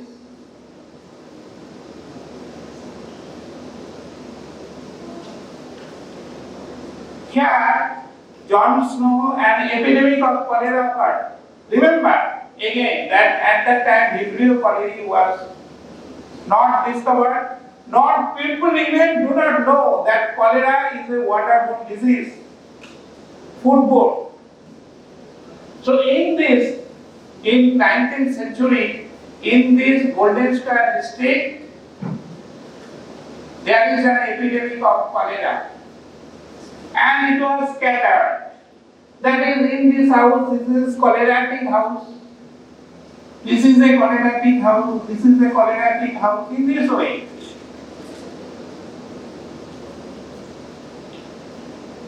তো এইটা দেখে উনি ভাবলেন জন snow young doctor তোমাদের চেয়ে একটু বড় 25-26 বছর বয়স just he was A medical graduate for Oxford উনি ভাবলেন যে কি ব্যাপার এরকম ভাবে স্ক্যাটার্ড হয়েছে কলেরা হলো কি করে তখন কি লাস্ট ডে আমি তোমাদের কি বলেছিলাম এই ভিডিওর মধ্যে হচ্ছে honest things by asking questions and making comparison এই দুটো পয়েন্ট বলেছিলাম লেখা আছে তা তিনি ওই হাউসগুলোতে গেলেন গিয়ে ইনভেস্টিগেট করলেন এভরিথিং ইজ আইডেন্টিক্যাল সব এজ সেক্স সার্ভিস অনেক কিছুই মিলে গেল মিলল না একটা পয়েন্ট এই না water supply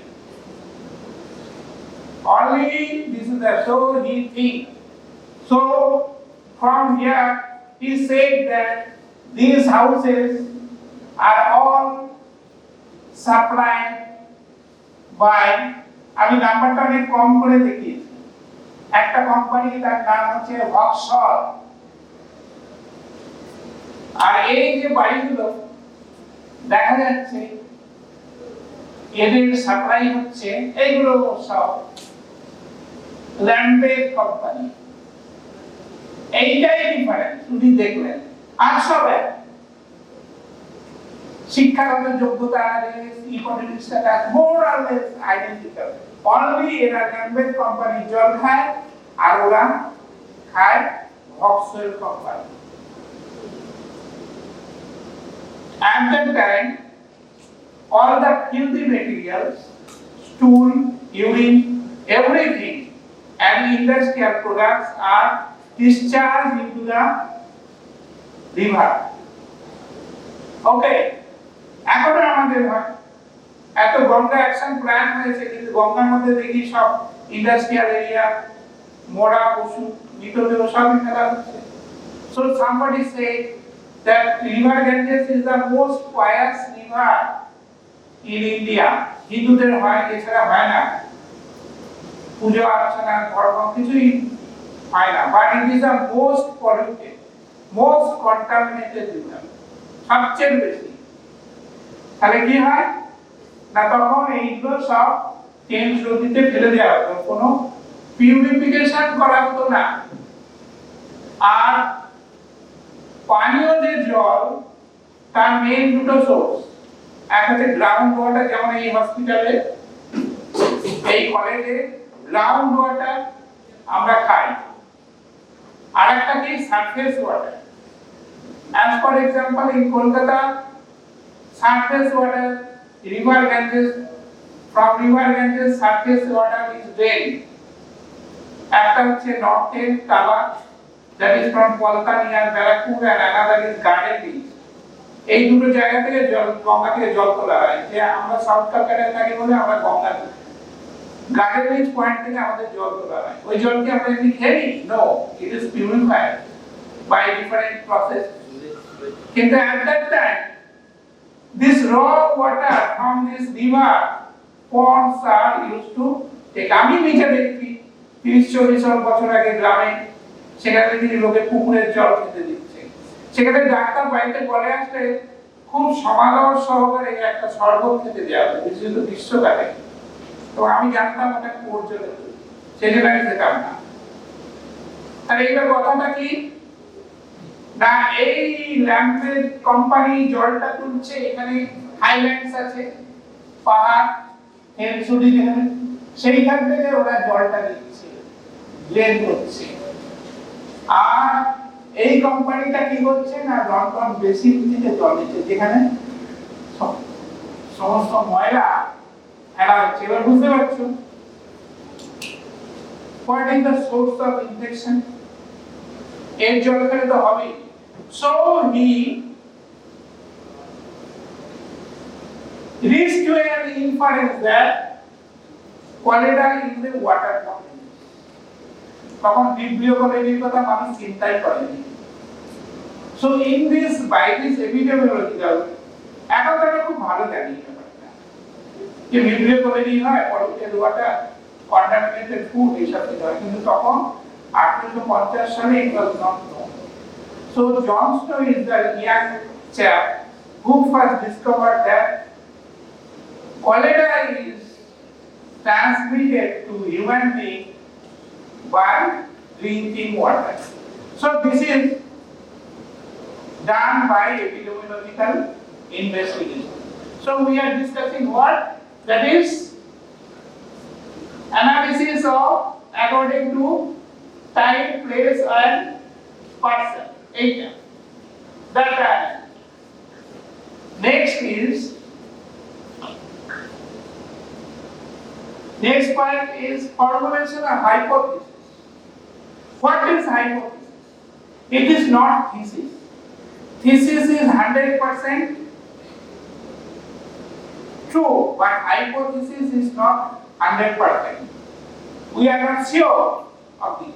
It may be true or it may not be true.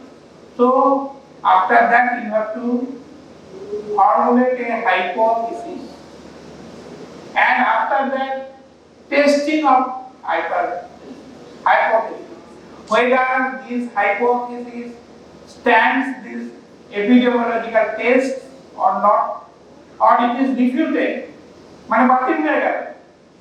So in this way this hypothesis becomes the actual thesis, and at that stage you have to write the report and you have to send it to the appropriate authority, means head office or district office, etc., etc., local office. So these are the 10 steps of epidemiological investigation. So this is a broad question. What are the different steps of epidemiological investigation? What is its idea, etc. In this way, it may come, and in your practical life, if you are posted in a block or even in a hospital, you may have to do this. So it has practical implications. Next is just few points. How will you control?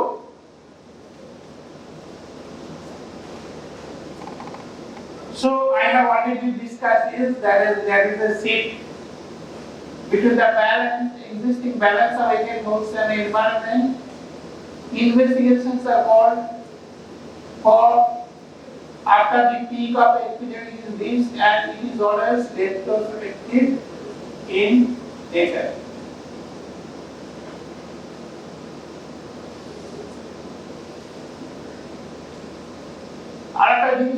That is the principles of control of epidemic. তাই এই জিনিসটা এপিডেমিকটা এটা অন্তত পক্ষে আমি 30-40টাতে control করেছি। তাহলে তোমাকে কি হবে, যখন কনফার্ম হয়ে গেলে এপিডেমিক, তখন তুমি কি করবে, you have to plan. According to plan, you have to implement, and after all, you have to evaluate. ঠিক হচ্ছে কি না, যদি তুমি দেখো ইনভেস্টিগেট এপিডেমিকটা কমে যাচ্ছে, you are in the right. কিন্তু যদি না দেখে একই রকম আছে অথবা it was increased, you are in the wrong track. You have to revise your plan. তা প্রথমে তোমাকে কি করতে হবে, you have to procure manpower. তুমি একা কিছু করতে পারবে না। যেমন আমি একটা হসপিটালের প্রধান ছিলাম, যখন আমার 60টা বেড, কিন্তু একটা ধর্মীয় অনুষ্ঠানে সন্ধ্যাবেলা কি হলো, একটা লরি এলো আমার সামনে, পাঞ্জাব লরি খুলে দিল, ডালা খুলে দিল, 250 লোক নামলো, কেউ বমি করছে, কেউ পেট ধরে চিৎকার করছে, কেউ শুয়ে আছে। তাহলে ইউ হ্যাভ টু, আমার তো ওই রকম 60টা পেশেন্টের মতোই তো স্টাফ আছে, তাহলে আমাদের সব জায়গায় খুঁজে খুঁজে বার করতে হবে হেড অফিসে পাওয়া। You have to procure manpower, doctor, nurses, not only that, group D staff, কারণ ওরা যে বমি করবে, ওরা যে স্টুল পাস করবে, সেগুলো পরিষ্কার করবে কে? এন্ড তারপরে কি হচ্ছে, তোমাদের সামলাতে হচ্ছে বিভিন্ন ভিআইপি, পলিটিক্যাল লিডার্স, বিভিন্ন মন্ত্রী ইত্যাদি ইত্যাদি, এগুলোকে তোমাকে সামলাতে হবে এই পেশেন্টের সঙ্গে সঙ্গে। তাহলে first of all you procure manpower, then material. কোথায় পাবো অত মাল কে দেবে? লোকাল ডক্টর, লোকাল যে ওষুধের কোম্পানি দোকানগুলো আছে, সমস্ত কোম্পানি সিজ করে তোমার পাওয়ার আছে সেটা। You procure all the fluids. আমি একটা এক্সাম্পল দিচ্ছি, এভরিথিং, ফ্লুইডস, ড্রাগস। তাহলে manpower, materials এবং the drugs, equipment, খাট নেই, মেঝেতে শুয়ে দিলে, but it is very difficult. মেঝেতে তো তারা শুয়ে থাকবে, ফ্লুইড চালাবে কোথায়? তার স্ট্যান্ড দরকার আছে, আর ওটা চালাবে কে? ডাক্তার আর নার্স। তো তারা কি করে মেঝেতে বসে বসে এসব চালাবে? Doctors, how they examine the patient, hypotension হচ্ছে কিনা, ডিফারেন্ট ইনজেকশন, এগুলো ভীষণ problem. But we have to manage this. বুঝতে পারছো তো, 60খানা বেড আর পেশেন্ট অলরেডি আসছে, আরো আসছে। আমার চোখের সামনে তো 250 আসলো, তারপরে আস্তে আস্তে সেটা 450 হয়েছিল।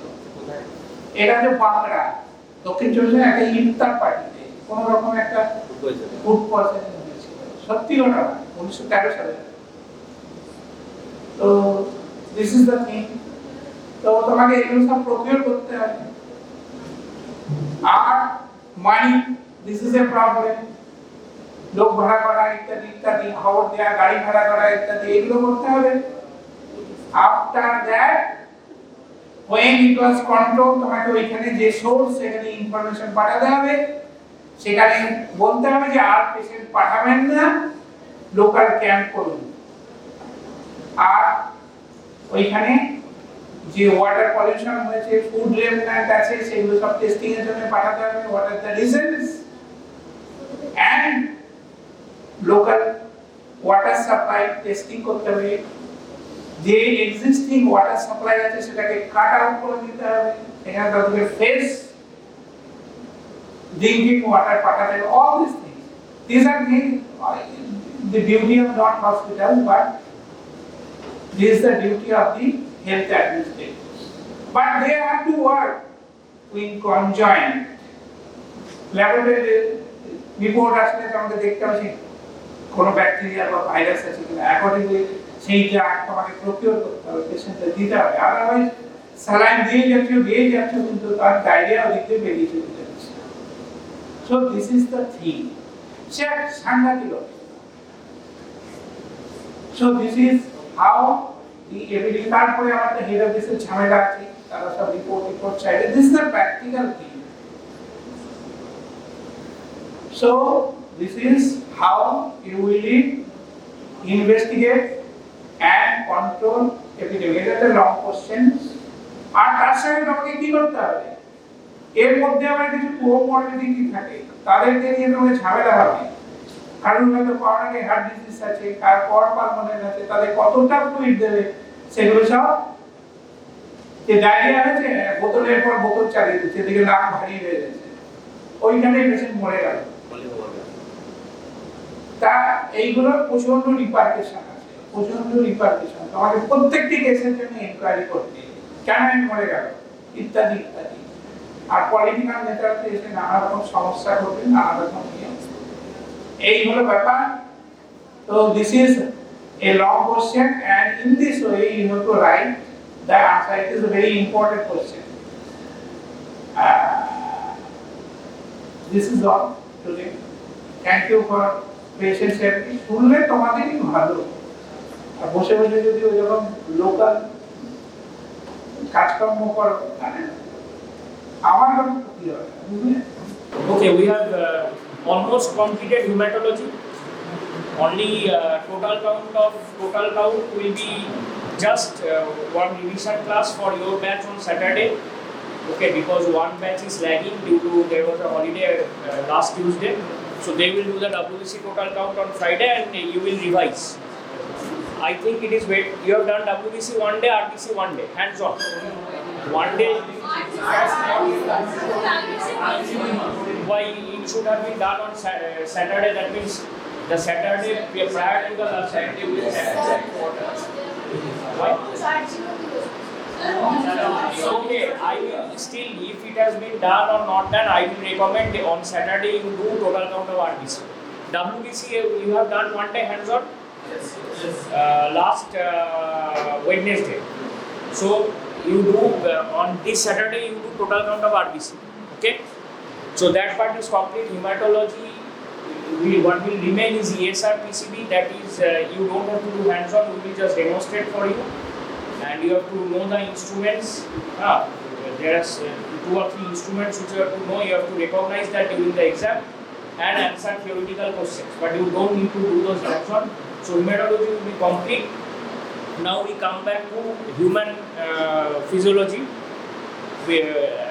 among which in human physiology what was done? History taking and general examination of the respiratory system, examination of the cardiovascular system. So now is examination of the GI system going on. One class taken. Today is the second and final class on this. Next topic, next week either we will do that ESR and PCB, and for your batch I think in hematology BTCT was left. BTCT was not done. So right now we are short of capillary tubes. Capillary tubes we have procuring capillary tubes is in the process. As soon as they come, we will complete that. Before that, we will go on with human physiology. So after clinical examination of GI system, examination of nervous system will start. Very important, very important. Tougher part of the human physiology. Toughest part of hematology is I think total count of RBC and WBC. Conceptual, many things to understand and things to do. So that is the toughest part of hematology. Practical. Tougher parts of human physiology are in the days ahead.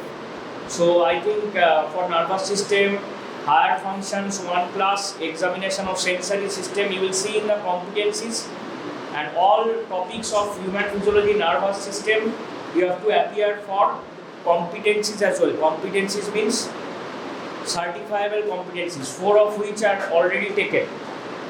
Okay. So there is one person, one girl who has not appeared for any competency due to some illness. Is she here? No, competency. I think you did not appear for the internal exam, first internal exam. That I know. But who did not appear for competency? I don't know whether she appeared for the internal exam. Please circulate. Who is the seer in your batch? No seer. Your name is Srijan. Okay, sit down. No need to stand. So, please, there are seers or anybody. Hey, don't talk.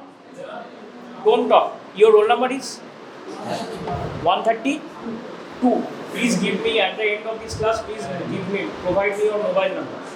we the teachers are or you will communicate on behalf of the batch through your CRs. Any communication. Don't call any faculty personally. It is not recommended. There are 3 CRs in the total batch of 150. Communicate through them, and we will have the mobile numbers of the CRs on. That means official. So you please share your mobile number with me. Okay, after the class, and in the group please circulate it that the only I think one girl, she came to me before the exam that she could not appear for the competencies. Please give it in your groups. I told on Monday. Yesterday I forgot to tell. I don't know which practical batch, A, B or C. A or C batch. Okay. So that is certifiable competencies. 4 were taken and 1 internal assessment has been taken. All these will count in the final internal marks, which will be required for sending you.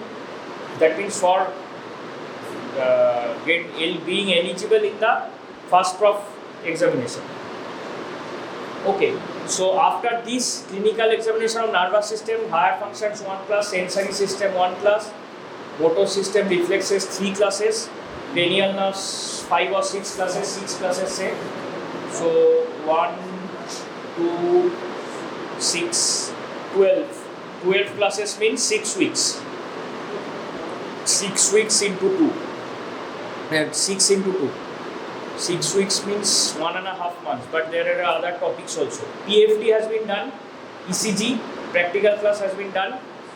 So then a few miscellaneous topics are left. Amphibian practical not done. So amphibian practical will take 4 to 5 classes. So 4 1 month. So by the end of May, up to first week of September, before first week of September, I think it will not be possible to finish the practical syllabus, and only then 2 weeks will be left for the third internal assessment. 1 week will go for second internal assessment in the end of June, by the end of June or in the start of July, like that. And by end of September we have to complete that. So time is very short. Okay. So 3 months for practical classes. Still from here on, at least 3 months, 3.5 months. Sometimes there will be holidays, 15th August, all these types of things. So be very careful, and CRs please communicate for that person who has not appeared for the competencies, because certified competencies, it must be complete by the end of the year. And if you are not, those who are not appearing at the end of the year, you will have to rush. And maybe it will not be possible for us to manage. ফার্স্টটা কত 50 এটা দেখি এখনো sir decide করে জুনের last মোটামুটি জুনের last so clinical examination of the abdomen as in all clinical systemic this is a systemic examination general examination includes that general appearance and build pulse, blood pressure, temperature, pallor, cyanosis, jaundice, clubbing. That part is general clubbing, edema, neck veins, neck glands. That is general examination. Then systemic examination, GI CVS done, respiratory system done. This is clinical examination of abdomen. So as in all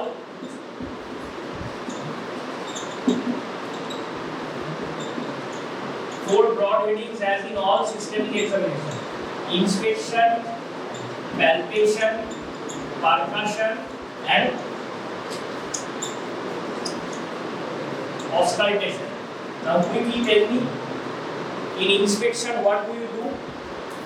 Expose the, what are the criteria? Everything will be at the tip of your tongue. These are simple questions. What are the criteria of any physical examination, of a physical examination of a subject by a clinician? Use the terms clinician and subject better than the terms doctor and patient in this case, because before you have diagnosed anything, we are repeating these things regularly. Before we have diagnosed, the person should be better called a subject, not a patient, the individual. And the clinician means instead of doctor, there may be a trained paramedical also. They are also eligible for certain clinical examinations. Okay? So see, I am just coming from the OPD, outpatients department. So in the outpatients department, if the doctor himself has to measure the pulse is okay still, blood pressure and CSPO2, etc., all those things by himself. The general examination part he has to do, but except few things. If the blood pressure is measured beforehand, then it will take less time. Otherwise, so many patients, there is a rush. So, paramedical personnel are eligible because they are trained to do, they are trained to learn so many things. So, that can be done. So, paramedical person, he or she is not a doctor, but at that time, he or she is playing the role of the clinician. Okay, so better to use the term clinician and subject. So, any physical examination of any subject by a clinician, what are the general criteria? First is proper illumination.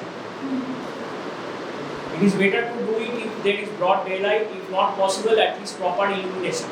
Now, proper illumination, after proper illumination is comfort of the subject, including if the clinician and subject are of opposite gender, then you have to there has to be an assistant who is of the same gender as that of the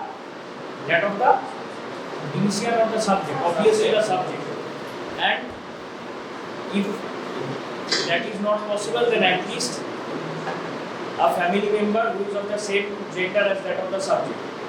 Then stand on the right hand side of the subject. Initially is to stand on the right hand side. And next, proper exposure. These have to be at the tip of the tongue. You have to answer this. What are the general criteria for a physical examination?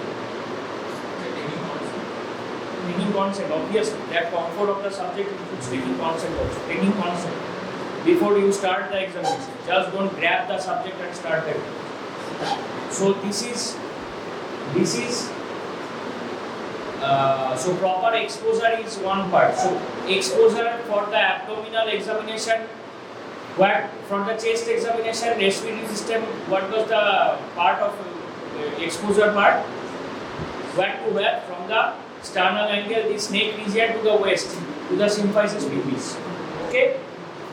This was the exposure for the abdomen. From the upper limit is same. Sometimes we call it xiphisternum, that is the lower portion of the chest. But it is better to expose from the neck only because few things will be there which will have to, for examination of the abdomen, it will include examination of the chest as well, front part of chest wall as well, examination of the abdomen. So better from the upper part, here not to the symphysis pubis, still lower, up to the mid thigh. Because abdominal examination includes examination of the pubic region, including the genitalia, the pubic hairs. Any adult person who has attained puberty, you have to examine the genitalia, including the gonads in case of male, because gonads are external in case of males. The testes and the scrotum you have to examine. Okay, and the male genitalia, testes, scrotum in case of male, and in case of females, female genitalia. This is part of the clinical examination of abdomen. So you have to exposure, proper exposure, ideally up to mid thigh. Okay, so this is exposure. Next is what are the broad headings under which we do any systemic examination, be it the respiratory system, GI system, CVS, cardiovascular system. The points are inspection, palpation, percussion, and auscultation, right? So what is inspection? We don't touch the patient, the clinician doesn't touch the patient, only the inspectory finding means just by looking after exposure, just by looking at what are the any deviation from the normals. That is, first is shape. What is the normal shape of our healthy individual of the abdomen? It is somewhat boat-shaped, somewhat depressed in the middle and bulged towards the side, in the upper part and the lower part. And it is done in supine position. Abdominal examination, it is not done in sitting position. The person, the individual, the subject is laid on a couch and we are examining. So what is inspectory findings? First is shape of the abdomen. So there is a term called scaphoid shape. What is scaphoid shape? Too much sunken. Abdominal, most of the abdominal part is too much sunken. One is the person is very weak, suffering from malnutrition, cachetic. Cachetic means almost very lean and thin. That is called cachexia. C-A-C-H-E-X-I-A. You will come to know more of these terms during your medicine courses. And you will find it more. These terms you will find more in the medicine books. Now we learn the normal, what are the normal findings. So if the but few references to this abnormality, scaphoid shape. Okay, then the abdomen may be bulged, the ureters. So everybody understands Bengali here? Yes, sir. Everybody? If I speak Bengali, it is not ideal, but even if I speak, if you don't follow somebody, please raise your hand and I ask you to repeat. I try not to. So that is the bulging because obesity, huge obesity, normal, ascites, that is free fluid in the abdomen, abdominal, inside the abdominal. Then pregnant women. Okay, so these are common things. Then any scarma, pigmentation over the abdomen. Here 1 point. These were also on the chest wall. You have to find on the chest wall also. During respiratory system examination, CVS examination, you have to note these. So what is it? Somewhat different here, not different. A new thing here. You have to look for veins. In CVS examination, you have to look for jugular venous pulse. Engorged jugular veins. Why they are engorged? Right atrial pressure is increased. So engorged jugular veins. Here you have to look for like this engorged veins. Why? Any level in say inferior vena cava is obstructed. Then what will happen? Distally means away from the heart. So inferior vena cava is carrying blood to the heart, towards the heart from the lower limbs and lower part of the body. Now inferior vena cava is obstructed at some level. So if there is moderate to severe obstruction, then the veins distally to that will be engorged because the blood is trying to flow but it is not flowing, so veins will be engorged. If portal circulation, liver, GI system, portal circulation is obstructed at some point, then around the umbilicus we find dilated engorged portal veins. Okay, those are engorged portal veins. If there is any aneurysm, dilatation, abnormal dilatation, painful dilatation of the abdominal aorta, then visible, even if more so if the person is being and there are visible pulsations, we don't even have to touch the patient. On inspection, visible pulsations over the abdominal wall on the front. That is due to aortic aneurysm. Everything is written in the book, no need to write. So all these things are we have to note in inspection. In 2 minutes you have to note everything. Because for examination part you have to examine one patient in say maximum 10 to 15 minutes. Less time in the OPD setting. You have to, as you become more experienced, you know what to see and what is important to note. The patient has complained, subject has complained of some issues. So relevant to those issues, what are important, most important to note, you have that in your, by your experience, it comes quickly to your mind. This will not happen on the first day. Abdominal examination is not very simple. No clinical examination is simple. It takes years for becoming an expert. Those who are particular, those who is a gastroenterologist, he or she has practiced over the years and become an expert in examining the GI system only. Those who are neurologists for the nervous system. So, but as a general practitioner, you have to know everything. You have to have a collective knowledge of everything, but you have to be very careful because in our country the system is not so any subject can directly approach a even a specialist, super specialist. Super specialist means specialist in doing, say, after completing MBBS, doing an MD or DNP in medicine or surgery or chest medicine, and super specialist is still above that. Okay, someone has done MD in medicine and then doing a DM in neurology or cardiology or gastroenterology. So, but that should not be. So, sometimes the subject does not know which specialist to approach, but in India everything is, but in the where there is a systemized approach in the national health system in the UK, first you have to visit a general practitioner. Okay, now they are following, if you have seen the news in the last, all of us are acquainted with social media now, but we keep on seeing those not unnecessary, just for entertaining videos and all, but these are relevant to our medical science. In the NHS, they are falling short of doctors now. Okay, even in the NHS, in the UK, India is a huge population. We are already short, but so many medical colleges are coming up to bridge the gap. They are now they are facing shortage. So they are now licensing the pharmacists and all for some common diseases like just complaining of headache. Okay, that is not if not complicated issues, then they are giving this legally. They are now they will be allowing bill is going to be passed. It is in the news that is they will allow the pharmacists to treat some uncomplicated things, uncomplicated infections, and prescribe medicines because they are falling short of. They are just their assumption is that by doing this thing, if they can do it within the coming future, in the next 2 years or so, at least 1.5 million or something like those general practitioners, this GP, that means appointments, will become lesser by 1.5 million or so in 2 years, like that, a figure 1.52 million in the next 2 years. Because sometimes it is happening that for some trivial reasons, GP appointments are so high and people are having to wait for emergencies like severe pain for renal stones and etc. In the emergency, they are having to wait for 6 to 8 hours. So they are trying to do that means for an alternative solution like this. But in their country, what? Pharmacists, general practitioners are far more trained. So a general practitioner knows. In our country, medical education is still such. Even in when we read, there were no this systematic approach. Then competency-based medical education, all these were not there. So training is not that. Even this basic BLS course, basic life-saving course, even we did not have to do, but it will be included. I think with the bio internship, all these are now included. Basic BLS course, CPR, cardiopulmonary system, all things you have to know as a doctor. Paramedicals have to know.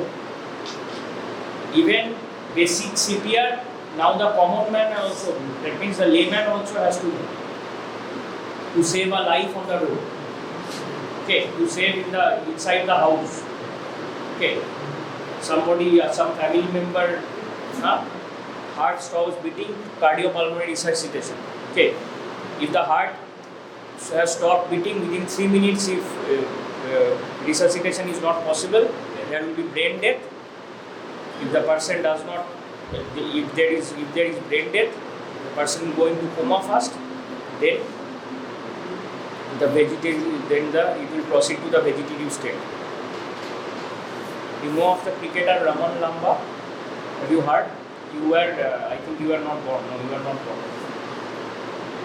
He was fielding without a helmet.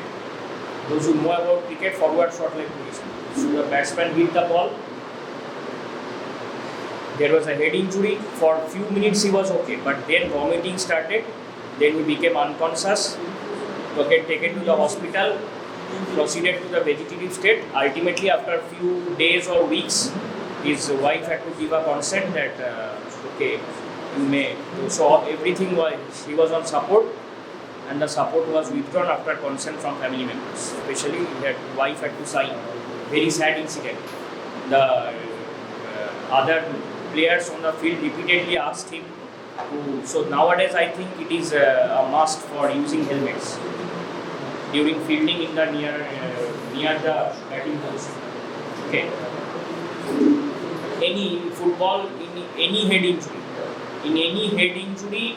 The referee has to stop the game, first arrange for the medical treatment of that player and then only proceed with the game. Game has to be stopped. That is a rule. You cannot do one person, okay, take him away, we continue the game, it is not allowed. So, see, so these are, now we are deviating from the class. So these are the things we have to know properly, the clinical examination. So it is not a very easy thing to learn clinical examination, one class of the medical course, not sufficient. Even after you pass MBBS, you have to practice and practice, you have to see, you have to find where you are making mistakes. Okay, you have to re-evaluate yourself like this. So in inspection we see those things. Palpation, what do we see? Palpation here in clinical examination of abdomen, number of points, noting number of points are less, but they are very not very easy. Like palpation, what we see, one is temperature, localized increase in temperature, tenderness. Tenderness is objective feeling of pain, subjective complaint is pain. I have pain in this part of the upper part of the abdomen. So you just press with your examining hand, the clinician's examining hand, most of us are right-handed, if someone is left-handed with the left hand, those areas of the abdomen, in that area, if the subject is complaining of pain and also the other areas, if there is any tenderness, that means when the clinician presses that part or the clinician touches that part, if there is pain, if the person, if the subject says that yes, it is paining, then that sign is tenderness. Symptom is which is the subject is complaining. Sign is the thing initiated. Sign is what is elicited by the clinician. So tenderness is the sign. Temperature, tenderness, and organomegaly. Organomegaly, liver, spleen, kidney. Have you done it last day? Liver, spleen, kidney. So we start from the right iliac fossa. Without most of us are right-handed. Support the other part of the side of the other side of the abdomen with the left hand and do with the right hand. And if left-handed, then support with the right hand, do with left hand. Start from below, right iliac fossa. Because liver will be enlarged below the costal margins. If it is enlarged, organomegaly means enlargement of the organ. You have to just understand that in clinical examination of the abdomen, if the liver, spleen don't talk, don't disturb the class. Why are you talking? If you don't like to hear, then do anything of your own. Don't disturb others. So, if the liver, spleen, kidney, etc., without enlargement, if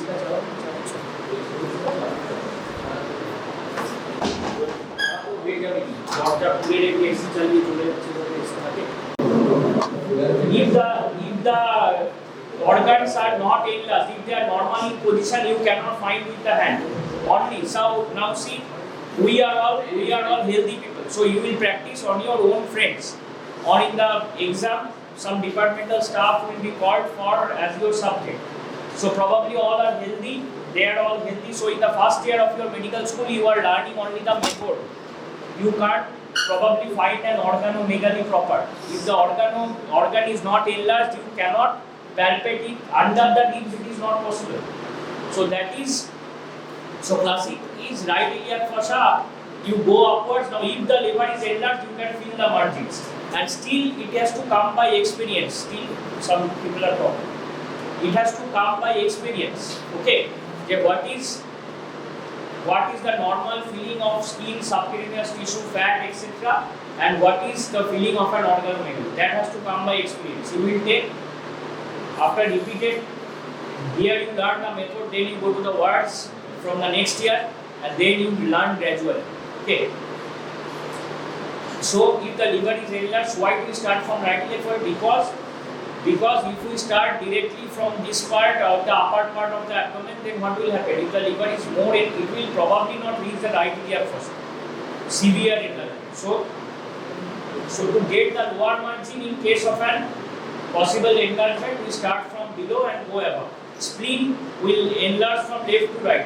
So we start from the right again and go towards the left, supporting with the left hand. We will show it there.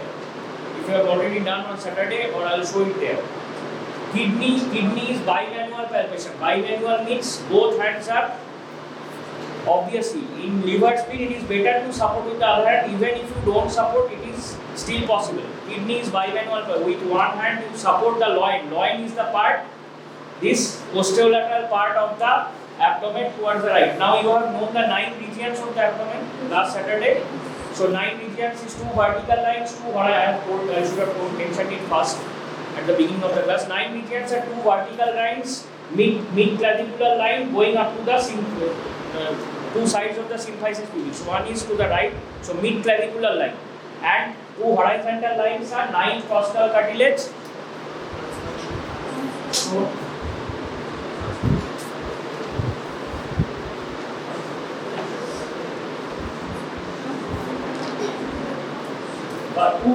horizontal lines and right mid-clavicular line, left mid-clavicular line. Two horizontal lines and upper one touching the. These are all imaginary lines, imaginary regions of the abdomen. So, tips of the joining the tips of the two right costal cartilage on right side and left side. And one is iliac tubercles. Anatomy you know better than me about the iliac bone, much better than me. I have forgot everything. You have studied recently. So, tips of the two iliac tubercles. So, this is the umbilical region, this is the epigastric region, this is the hypogastric or the suprapubic region. This is the right hypochondrium, just below the ribs, left hypochondrium, right lumbar, left lumbar, right iliac fossa, left iliac fossa. Appendix is normally located in the right iliac fossa. Kidneys are located in the posterolateral part of the lumbar portion. That means right kidney. So during palpation, what we have to do? We have to bimanually you put the one hand in the bimanual examination within examining both hands. So it will in the obstetrics and gynecology we learn about vaginal examination. Then so in the female body you have to examine in the obstetric examination. Okay, how do you examine when the baby is positioned? Then it is called parvaginal examination. That means a clinician's hand is introduced into the there you have to keep one hand on the abdomen. Okay. Then during in obstetrics you learn this is not relevant here, but bimanual kidney palpation, bimanual examination. So you do it. What is your problem? I warned you last time. With one hand and say if you are right-handed, support with the left hand. I will show it there. So right kidney, left kidney bilateral, obviously liver and spleen once and kidneys from kidneys, two kidneys once. So this completes our palpation. Number of points are less here, but you have to be. These are not very simple to do. It is easy to hear, but it is doing it, practicing it, and becoming an expert takes time. Okay. Now after palpation is percussion. Percussion we know all how to do. One fleximeter finger. Say again, if right hand is the dominant hand, middle finger of the left hand is the fleximeter, which is kept in case of respiratory examination, respiratory system, which is kept over the intercostal spaces. How do we count?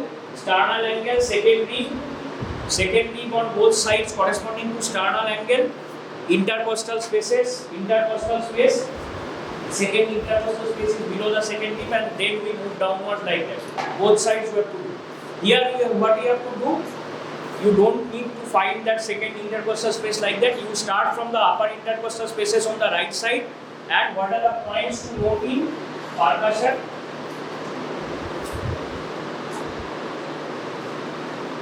Liver dullness,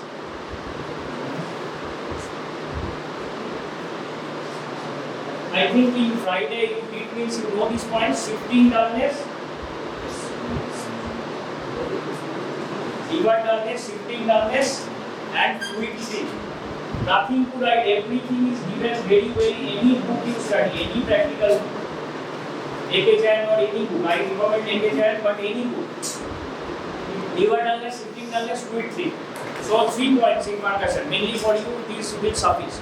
Liver dullness is, this is elicitable in physiology, in a normal healthy subject, because all of us liver on the right side. So anywhere or an organ, what is the normal note during percussion? Normal note in the intercostal spaces, tympanic note, because lung is filled with air. Abdomen also tympanic note. But in the mid, in one region the liver will overlap the lung and there will be dull note on percussion. That area is the you have to, and the liver, if the liver is enlarged, hopefully you have found it out during palpation. So up to the enlargement, tympanic note will go away and it will be replaced by dull note.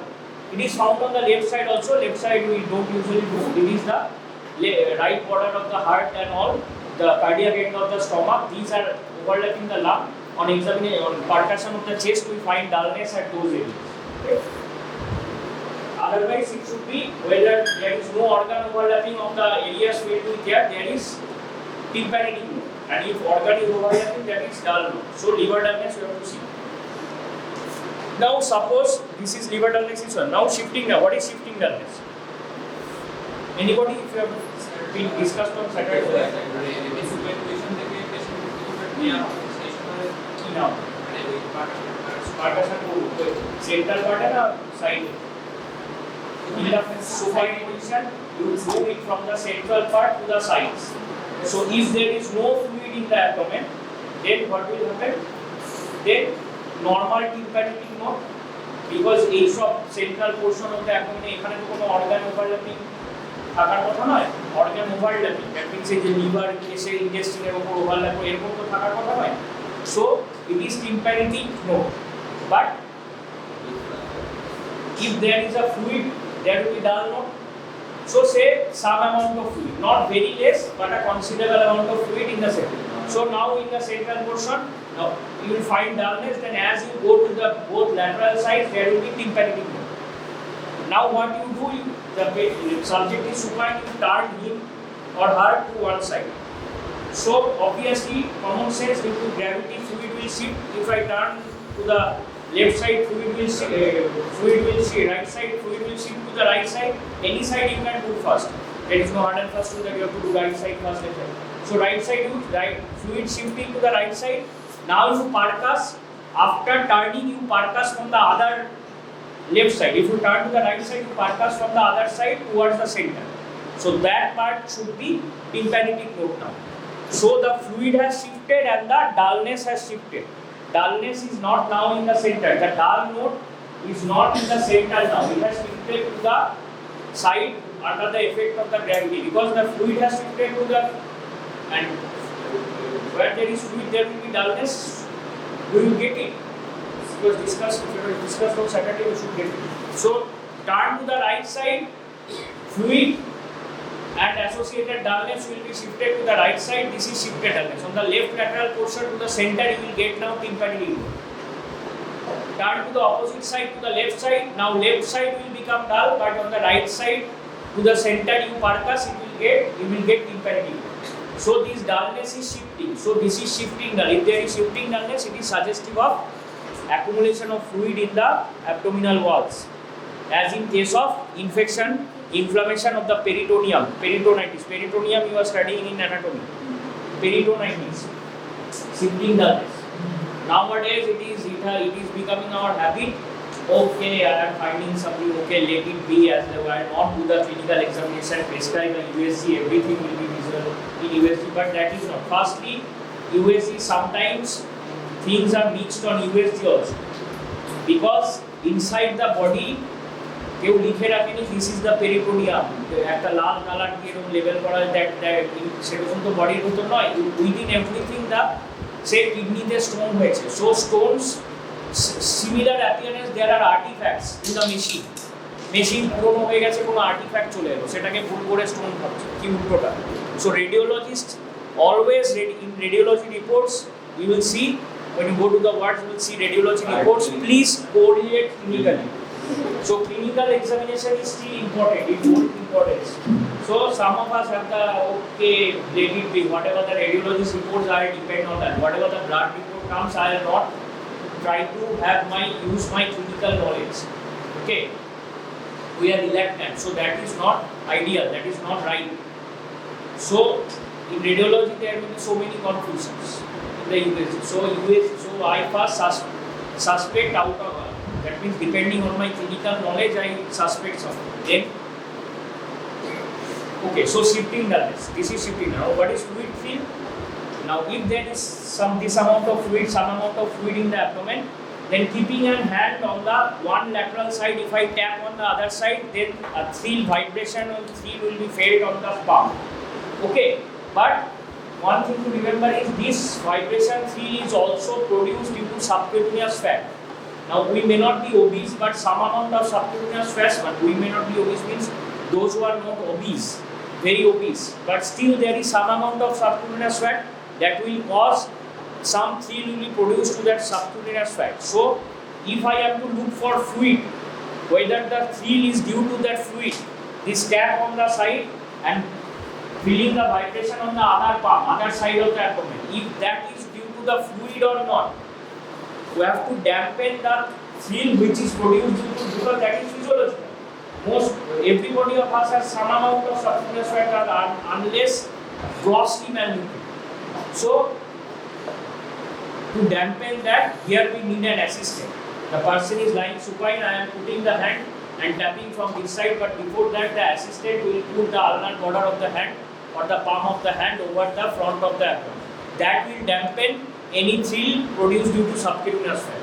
And even if then there you find thrill, that vibration will that means we can find something that is called the vibration thrill. We can assume that this is due to some amount of fluid. Now, just use your common sense. If the whole of the abdomen is filled with fluid, if there is very less fluids, like this shifting dullness is not easy to find out. If there is very less fluid, okay, just starting, ascites is just starting, not possible. Fluid thrill will also not be possible to find. That means you cannot appreciate fluid thrill or shifting dullness. And opposite situation, whole abdomen is filled with fluid, severe ascites. Can you find shifting dullness? Yes or no? No. Why no? No is the correct answer. Yes. Then where will it shift? It has no place to shift. Shifting dullness or fluid thrill, I am tapping in the fluid thrill examination. I am tapping. Some fluid just goes and hits the sides of the abdomen. Other side, that amount of fluid and the vibration is felt. If there is no place to move,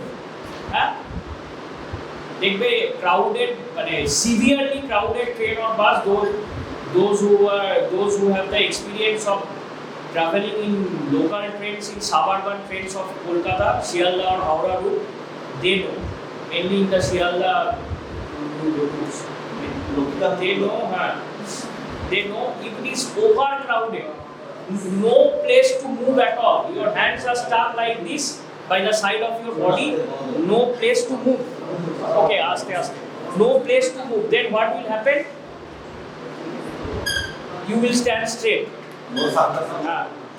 তোমার বাস যতই নড়ুক, বাস উল্টে যাক, train উল্টে যাক, তুমি নড়তে পারবে না, তোমার নড়ার জায়গা নেই। দাঁড়িয়ে ট্রেন অ্যাক্সিডেন্ট যদি হয় এই অবস্থায়, তাহলে দাঁড়িয়ে শয়ে লোক মরে যাবে। কেননা হচ্ছে যে কোনো নড়ার জায়গা নেই। কোথায় আছে? খালি মাথার ওপর সবার একটু স্পেস আছে। ট্রেন যদি কিছু হয় এরকম সত্যি ওই অবস্থায় অ্যাক্সিডেন্ট দিয়ে ধাক্কা খাবে, হেড ইনজুরি হবে, কোনোভাবেই নিজেকে বাঁচাতে পারবে না। হাত দিয়েও তো কোথাও ভাগে, হাত দিয়ে যে মাথাটাকে বাঁচাবে সেটা তো কোনো সুযোগ নেই। ওই রকম ক্রাউডেড ট্রেন থাকে। শিয়ালদা থেকে আমি যারা ওই রুট চেনো কাদের বাড়ি ওইসব দিকে, শিয়ালদা থেকে মেন লাইনে বাড়ি কাদের, কোথায় বাড়ি? কোথায়? নামখানা লোকালে যেতে হয়। এবার ধরো আমি সাউথেরটা তাও অত বলতে পারবো না, নর্থে বেলঘরিয়া, তারপরে এদিকে সব গিয়ে নৈহাট accumulate or severe ascites will not get shifting dullness, also not good. Like in general examination there is a question, general physical examination, where we will not find cyanosis. Cyanosis is Lewis discoloration of the skin or mucous membrane due to reduced hemoglobin below 5 gram%. Now if the someone has so severe anemia that hemoglobin is already less than 5 gram%, hemoglobin itself is less than 5 gram%, then how reduced hemoglobin will be 5 gram%? To appreciate cyanosis in the Lewis discoloration on the skin, mucous membrane, lips, that reduced hemoglobin has to be 5 gram%. So proper hemoglobin has to be 8-9 gram%. That means moderate anemia. Still 8 gram%, 7 gram%, still possible. But if the hemoglobin itself is below 5-6 gram%, how will reduced hemoglobin come to 5 gram%? So in severe anemia, cyanosis is not possible. In severe ascites or very mild ascites, mild fluid accumulation, fluid thrill, shifting dullness are not elicitable. Percussion is done, auscultation is only one thing. Peristaltic sounds, vowel sounds with the diaphragm of the stethoscope on different regions of the abdomen. Obviously, as in obese persons, engorged veins due to obstruction of the inferior vena cava like that, they are not possible. Like that, in very obese persons, very difficult to elicit vowel sounds with the stethoscope. Then you will have to depend on the complex. like person complains of say stoppage of stool, the person is not being able to pass stool for with abdominal pain, it is pain abdomen is occurring, abdominal pain is called, complaint we write it like pain abdomen. Pain abdomen in the lower part or diffuse pain abdomen along with non-passage of stool and vomiting tendency. So possibly there is intestinal obstruction. Then distal to that there will be no peristaltic sounds, bowel sounds. Bowel sounds difficult to hear. The atmosphere needs to be silent. That means because the bowel sound is not easy to pick up. With experience you will pick up. It is usually recommended for at least 5-10 seconds with the at one position. You press means you keep the diaphragm of the stethoscope. Still soft. Bowel sounds are soft. Still softer are fetal heart sounds and heart murmurs. Those we do with the bell of the stethoscope. This is not, bell is usually not required, diaphragm, but 5-10 seconds are required. For beginners it is recommended you 20-30 seconds you try to find on one region. Just concentrate, forget about other sounds, don't make a noise and just concentrate, you can sound. So you have to learn how bowel, like breath sounds are relatively easier to pick up, but bowel sounds, peristaltic sounds, in the upper parts peristaltic sounds are not very easy to pick up. And what is the importance of these 9 regions? Why? Because epigastric pain. If it is epigastric pain, we could divide for simplicity into 4 regions. Right upper quadrant, sometimes it is written like this: right upper quadrant, left upper quadrant, left lower quadrant, right lower quadrant, clockwise. But it is better to remember with the help of these 9 regions, because epigastric pain, one very bad disease is peptic ulcer. Once peptic ulcer sets in, there are various risk factors. Okay, oily and spicy food, roll chopping, oily and spicy food. Smoking is a very important risk factor. Peptic ulcer. Smoking does not contribute only to lung carcinoma. Peptic ulcer. Okay. Peptic ulcer, oily and spicy food, skipping meals for a long time. আগের দিন রাত 9টায় ভাত খেয়েছি, পরের দিন দুপুর 1টায় গিয়ে আবার খাচ্ছি, মাঝে কিছু খাইনি, অথবা শুধু চা খেয়ে কাটাচ্ছি, very bad. So peptic ulcer once sets in, it is incurable. COPD, respiratory system পড়া হয়ে গেছে, COPD incurable. So peptic ulcer pain is peptic ulcer is of 2 types: gastric ulcer and duodenal ulcer. পরে পড়বে তোমরা medicine সাবজেক্টে পড়বে. So it causes epigastric pain, but epigastric pain এ মোর আমাকে কি ফোকাস করতে হবে, পেপটিক আলসারের জন্য তো আমি মানে সাবধান হবই, plus in acute myocardial infarction pain is felt in the epigastrium. কারণ পেপটিক আলসার ভেবে আমি আলসার হতে পারে, পরে ইউএসজি করাবো, আপাতত একটা পিপিআই দিয়ে ছেড়ে দিলাম পেশেন্টকে যে 10 দিন পর আসুন, তারপর দেখছি কেমন থাকে, ইউএসজি করাবো। তেল ঝাল মশলা খাবেন না, no, I have to also think that it may be due to severe pain, cardiac cause. ঠিক আছে?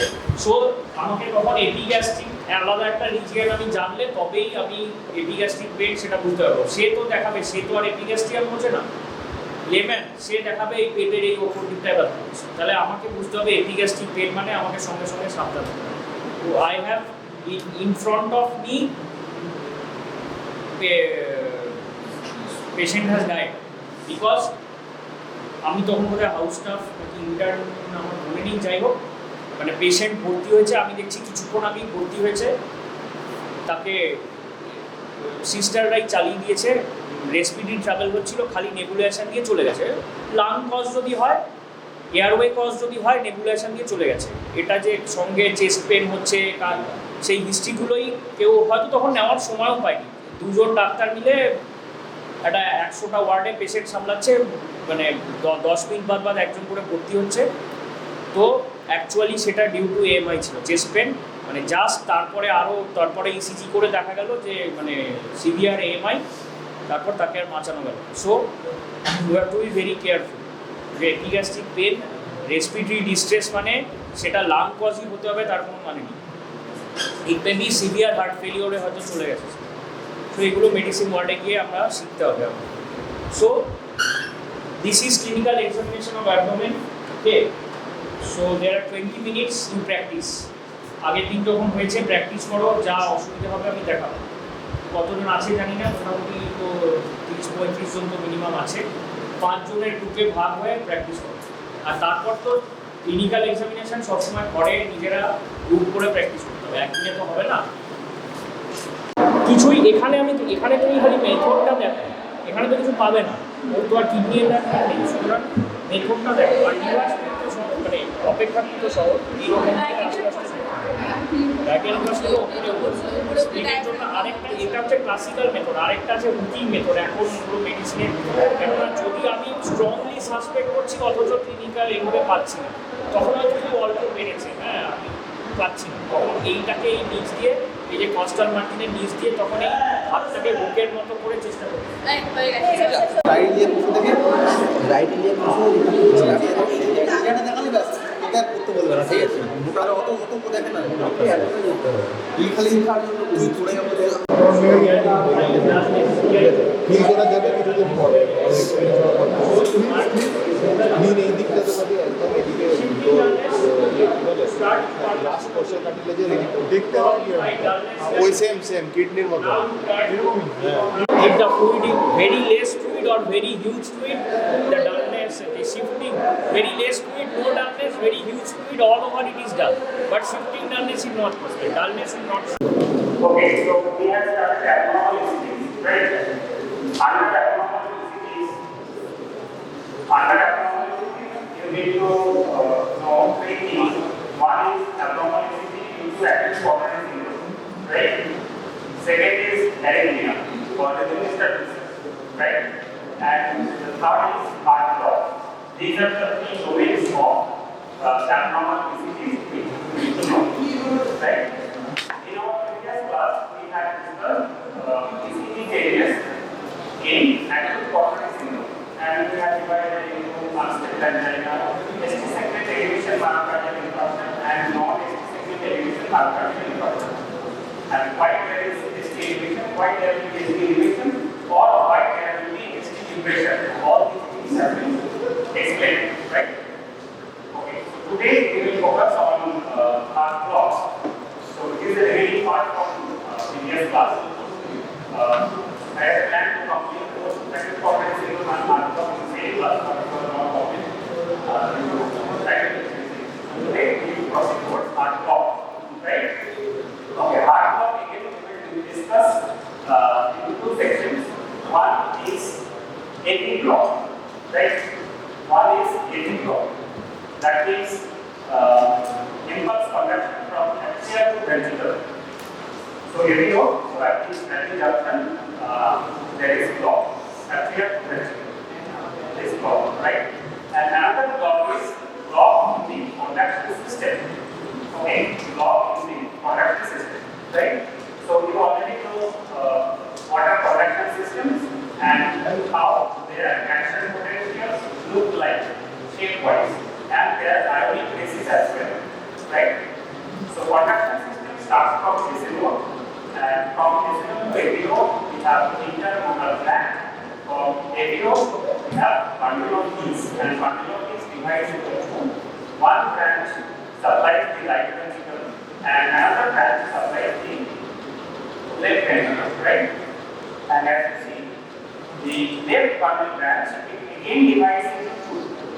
One is anterior fasciculus, another is posterior fasciculus or fasciculus, right? Anterior fasciculus and posterior fasciculus. Anterior fasciculus supplies the anterior part of the left ventricle, and posterior fasciculus supplies the posterior part of the left ventricle, right? So we will discuss block in these conduction systems, right? So all these conduction system blocks are named according to the block site. Say for example, if the block is here or the right bundle branch, right? We call it right bundle branch block or RBB, right?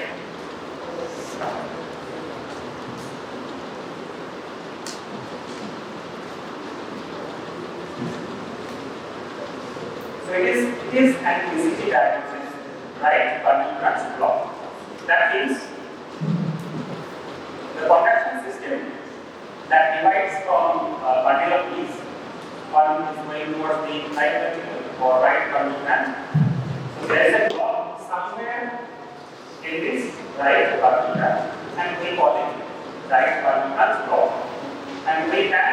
the diagnosis by simply seeing the ECG, right? So let us assume what will happen if the right bundle is blocked. The function of this conduction system is simply to pass action potential to the next cell or to the next cell. One cell is depolarized and it will depolarize the next cell. Okay. So normally you all know that cardiac myocytes are connected to each other with the help of a specific junction which is called gap junctions. Okay, this is called gap junction. And we call it electrical coupling. Electrical coupling. Why electrical coupling? Because gap junction can transmit voltage, right? So if one cardiac myocyte is depolarized, it will depolarize all the cardiac myocytes attached, right? So all those cells are connected by gap junctions. Okay, and you know the structures of gap junction from your general physiology knowledge, which is formed by multiple connexin proteins. 6 connexin protein is contributed by one cell, and another 6 connexin protein is contributed by the adjacent cell, right? And it makes a tunnel, and that tunnel can transmit voltage. That means can pass iron, right? So if one cell is depolarized, it will depolarize all the adjacent cells, right? So this is why this phenomenon is called electrical coupling, right? Electrical coupling, or sometimes it is written as electromechanical coupling, right? Electromechanical coupling, because initially all are depolarized and finally all are contracted. So first is electrical event and second is mechanical event, right? So we call it electromechanical coupling. So even if your conduction tissue is not present in your heart, the cardiac myocytes are capable of transmitting depolarization or transmitting action potential from one cell to the adjacent cells. And finally, all the myocytes will get depolarized, right?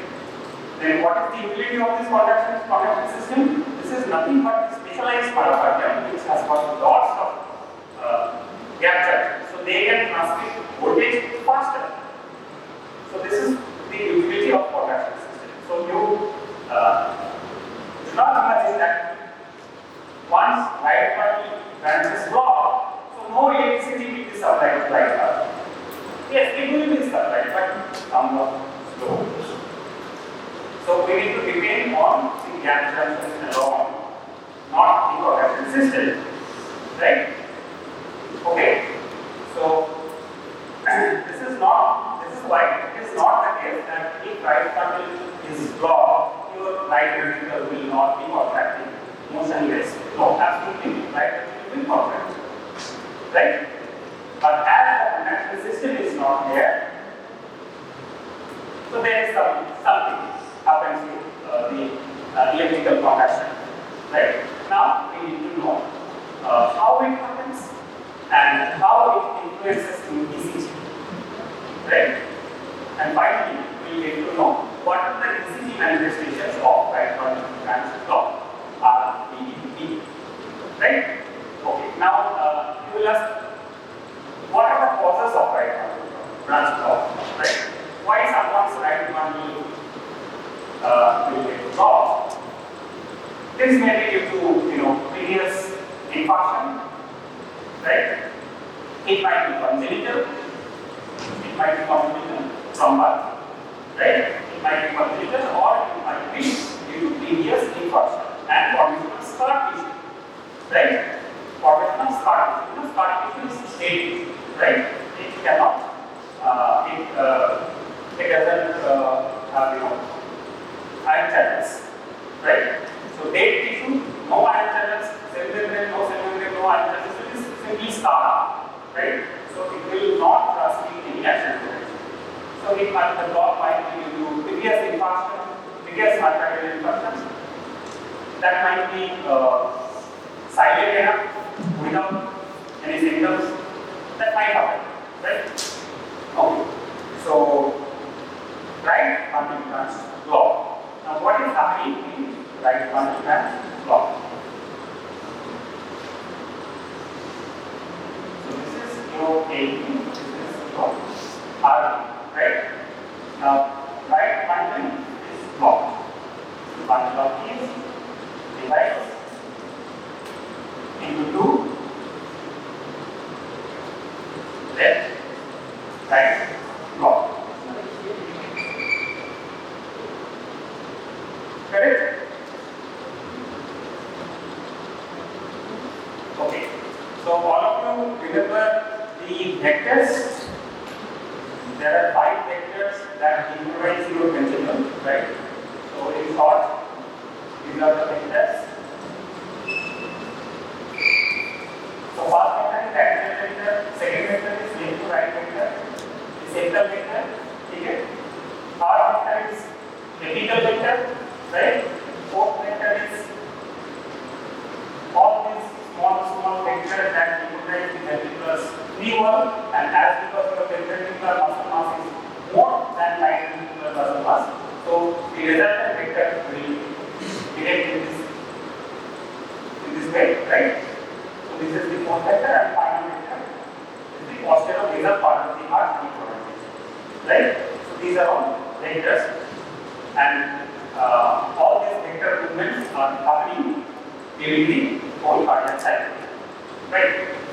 Now what will happen in right ventricular block? Okay. So up to this septal depolarization will occur normally, right? Septal depolarization will occur normally. Septal depolarization will occur normally, right? Even apical depolarization, it depends whether apical depolarization is disturbed or not. That depends on the location of right ventricular block. So it may be here, or it may be here, it may be here. Anywhere the body can be blocked, right?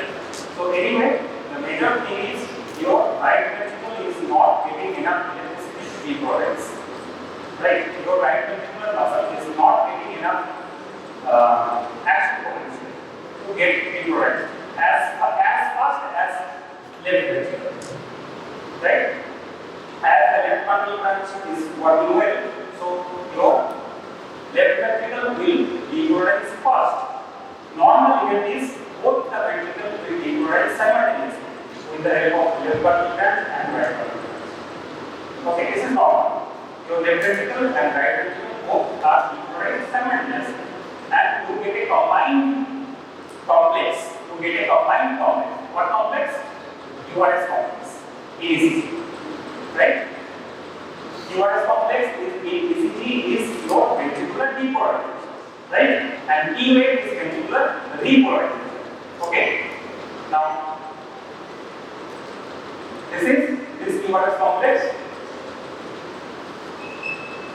This URS complex is combined activity of your left ventricle and right, right? Okay. Now, your left ventricle is being depolarized first. Okay? So after complete depolarization of your left ventricle, the action potential left ventricle is completely depolarized. Now this part is still not depolarized, right? Now once your left ventricle is depolarized, it will contract. This action potential moves back and depolarizes right ventricle, not through conducting system, but through the normal gap junctions between myocardium, right? So your right ventricle depolarizes later. First your left ventricle depolarizes, then your right ventricle. So URS complex will split into two. Okay? So URS complex will split into two. So most commonly right bundle branch block is captured in lead D1, D2. The initial primordial leads. Okay? Initial primordial leads. So in D1, D2, you get what? You get a split URS complex. One is left ventricle and another is for right ventricle, right? So look at a QRS complex, this, right? So you get a QRS complex, this is called, it is called R pattern, okay?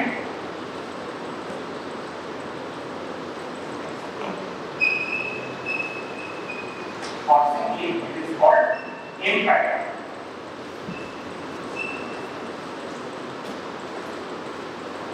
Okay, so if you find M pattern or RSR complex, one R will be small and another R will be large, right? You get RSR pattern or M pattern in V1 and V2 chest case. It is diagnostic of right fundus branch problem. Okay?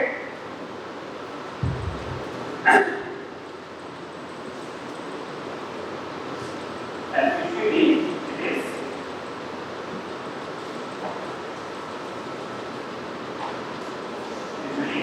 this.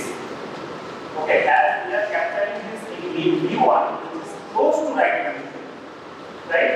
As we are capturing the M pattern in V1 and V2, which are close to right ventricle, right? V1 is the close to right ventricle. So this is why you get the second peak larger.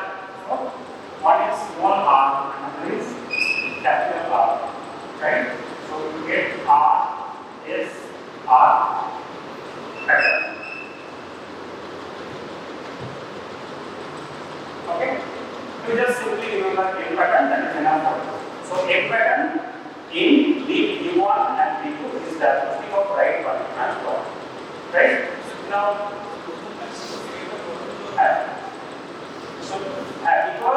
because no right ventricle, as they are capturing right fundus branch block in V1 and V1 V2 are close to right ventricle, right? V1 and V2 are close to right ventricle. Even if left ventricular muscle mass is more, as because we are capturing it in V1 V2, which is close to right ventricle, so second peak will be larger usually. Anyways, it depends on the location of block, right?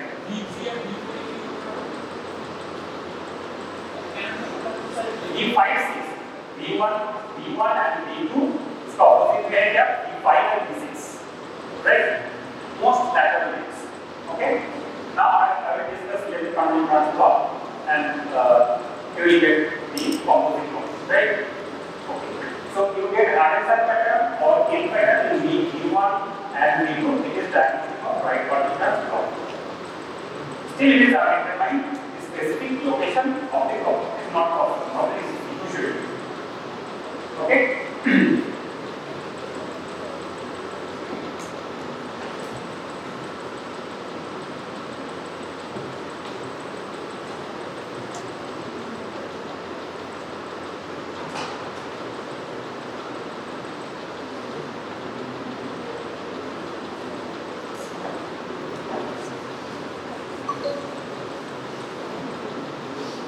Now you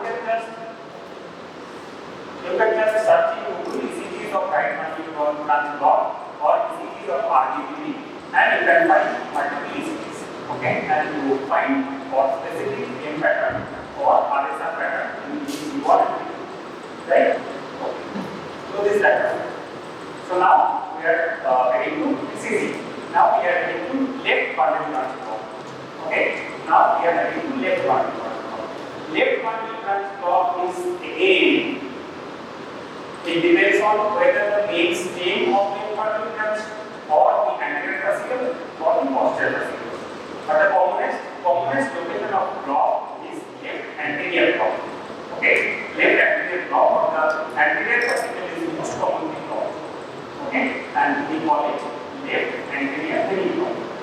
Okay, left anterior renal block or AAC.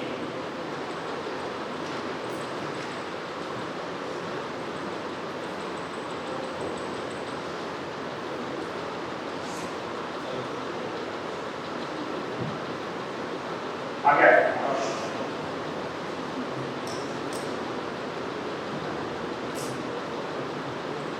So is the anterior fascicle, and this is most commonly blocked, and we call it left anterior hemilobe.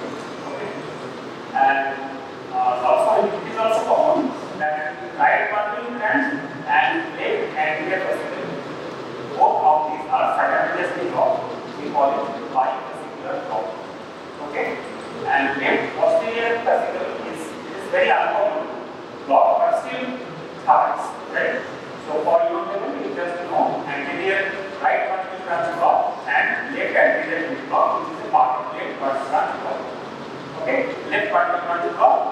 So if the block is located here, it is complete left bundle branch block, and once the block is here in the anterior fascicle, we call it left anterior hemilobe. And bifascicular block is LAHB plus RBB.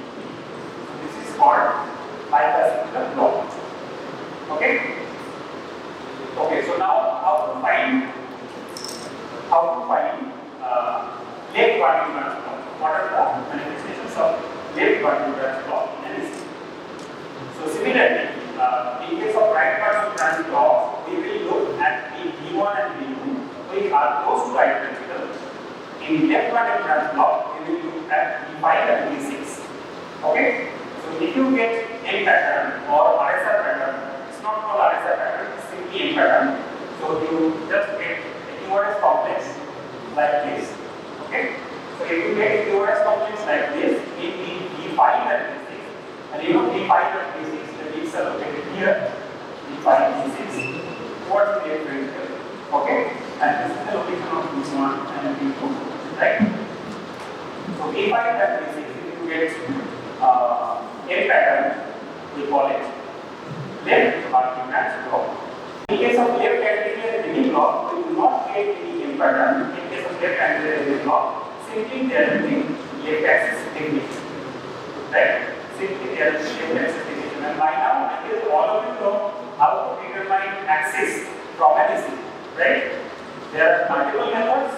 Simply there are rule of thumbs, and another with the rule of thumbs, you can tell what is the axis, left axis or right axis or normal axis, and if you have the specific method by drawing particles, you can determine the specific angle. Right? Okay. So this is must know. This is must know domain that you need to know how to determine axis. In case of left anterior hemi block, you will get simply left axis deviation, and in case of left bundle branch block, you will get a pattern V5 V6. So that is the mnemonic as well, how to remember. And the mnemonic is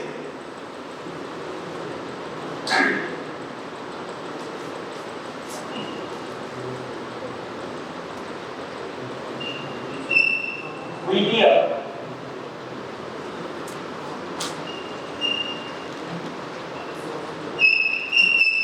narrow. It's not regular hours, right? So we hear that. You remember this? So LL is for left bundle branch block. LL is for left bundle branch block, and RR is for right bundle branch block. Right? LL is for left bundle branch block. RR is for right bundle branch block. In case of left bundle branch block, this is V1 and this is V6. Okay? So in case of left bundle branch block, you get M pattern in V6 and opposite droplet pattern in V1. Correct? In case of right bundle branch block, in V1 you get M pattern, in V6 you get droplet pattern. Clear everyone?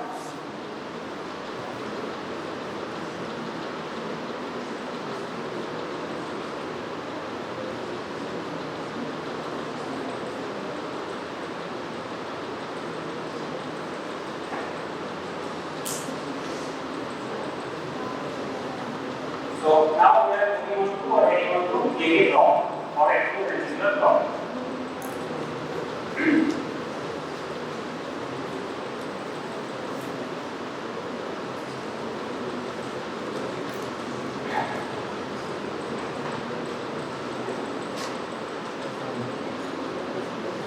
Okay. Now AA block. So before any block, I ask you two questions.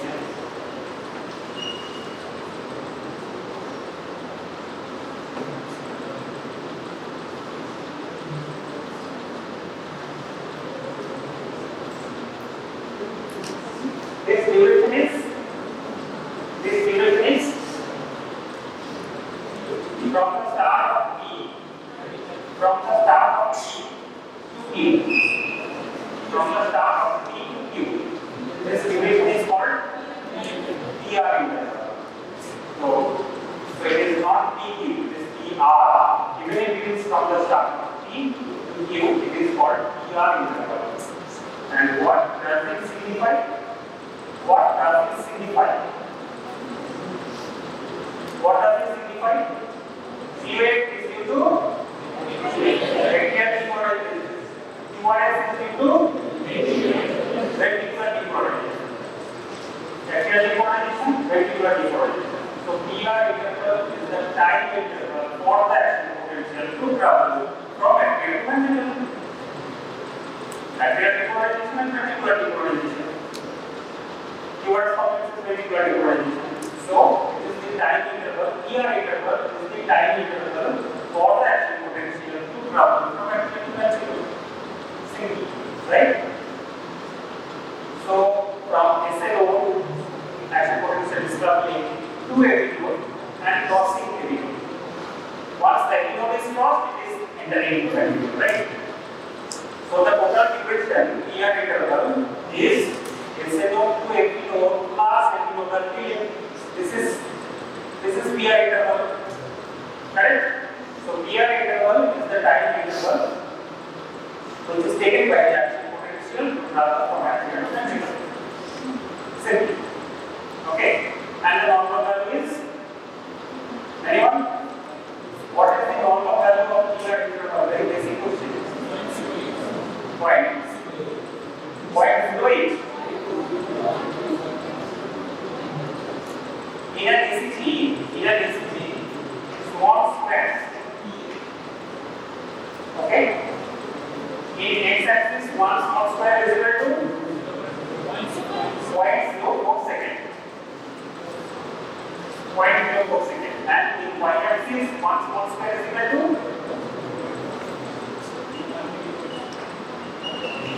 0.1 millivolts. Correct? Okay. So, PR interval, ideally, it should not cross 4 small squares. Sorry, 5 small squares.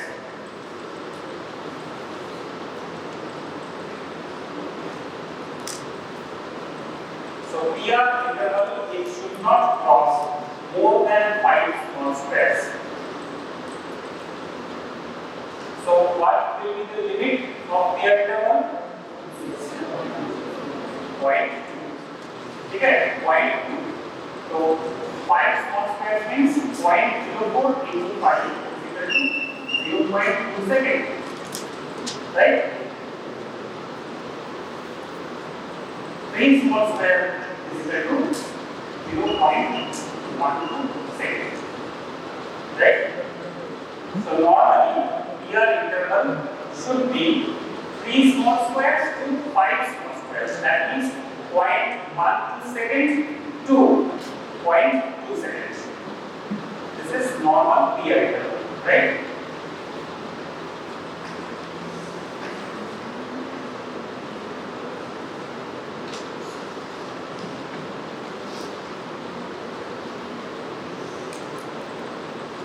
Okay.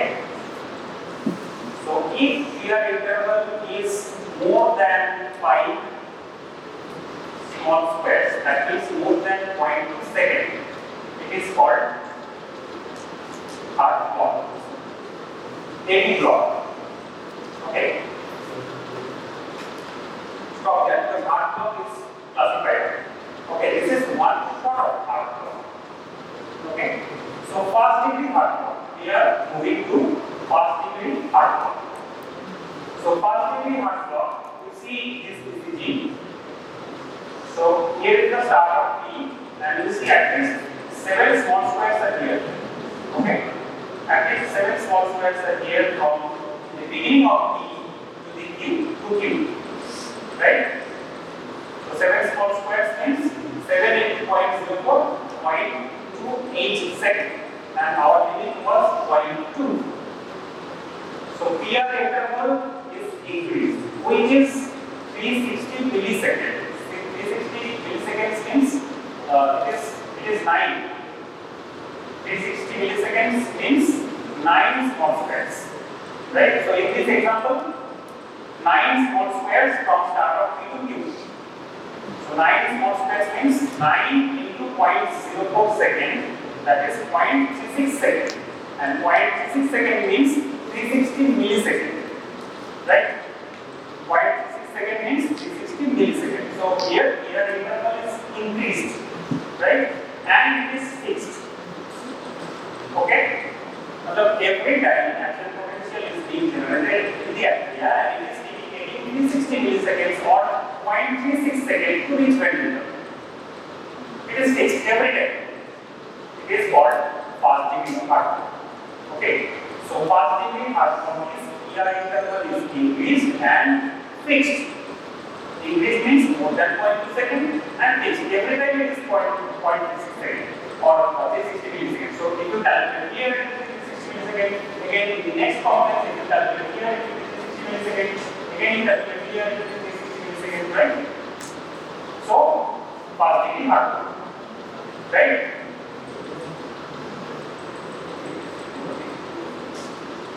So fast degree heart, right?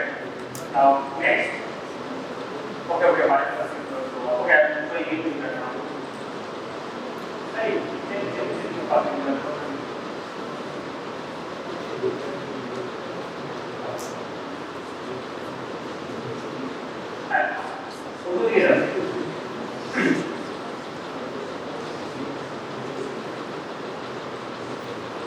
okay, so secondary heart block. So what is happening in secondary heart block? In fasting heart block, we have said that PR interval is increased and it is fixed. And here you see PR interval is gradually increasing, right? So in the first complex you see it is 260 milliseconds, in the next complex it is 280 milliseconds, in the next complex it is 320 milliseconds, right? And now one P and the QR is absent, right? So PR interval is gradually increasing and one QR is absent, right? Again it starts from the beginning, 260 milliseconds, then 280 milliseconds, then 320 milliseconds. So PR interval gradually increasing until there is an event where after P wave there is no QR complex. So every time in a normal healthy individual, every P wave must reach the ventricle to generate QR complex. P wave is generate atrial system. Okay, so the action potential must reach ventricle to generate QRS complex, right? So every P should be followed by QRS complex, right? But here P QRS complex, although it is downwards, there are partial approaches.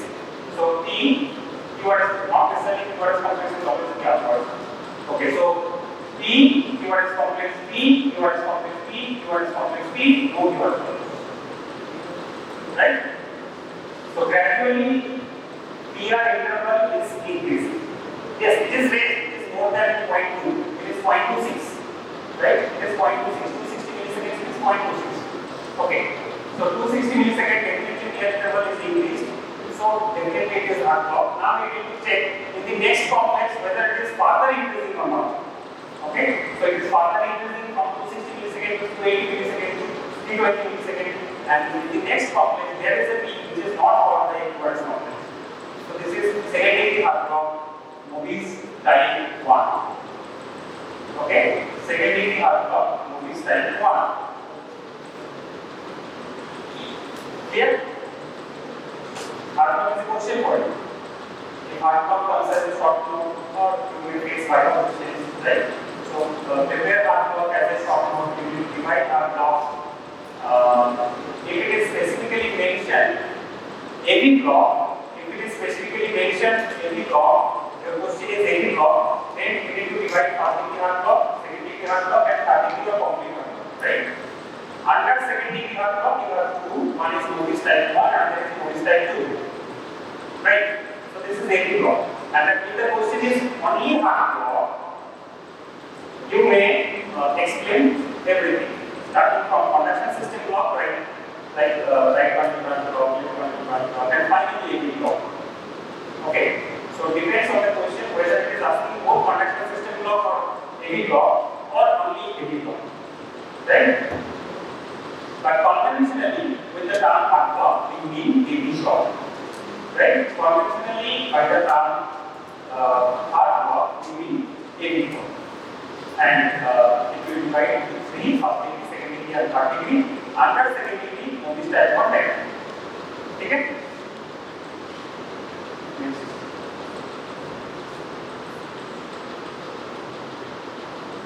Okay, so what is happening here? To tell me, it is second degree heart block, Mobius type 2. What is happening here?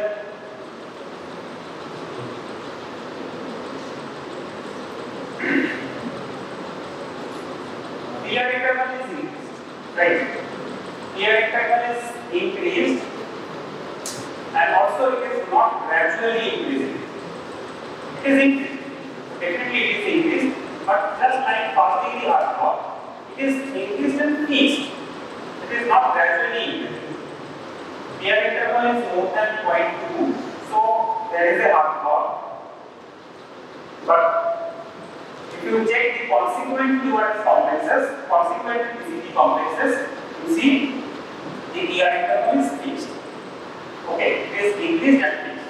But suddenly it happens that there is a P wave, but which is not followed by a URS complex. So there is a gap. Right? It is Mobius type. Okay, it is Mobius type. So again, I will recapping. First degree heart block is fixed and increased ER interval, and there is no loss. Every P wave is followed by a URS complex. This is first degree heart block. So there are two conditions for first degree heart block, right? First degree block, two conditions. ER is increased, and every P wave is followed by a URS complex. Here is increased and fixed. Right? So this is criteria for first degree heart block. Right? Now, second degree block. Second degree block in 1 or Mobius type 1. Second degree block in 1. Here interval is increased and gradually increasing.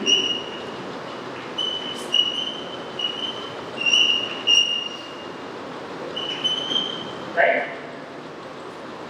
This is one condition in second degree heart block, Mobius type 1, and suddenly there is a loss of URS. URS is not followed by the URS complex. Right?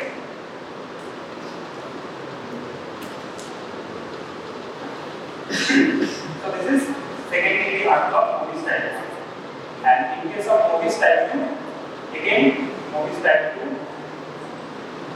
here interval is raised and fixed and increased 1 URS.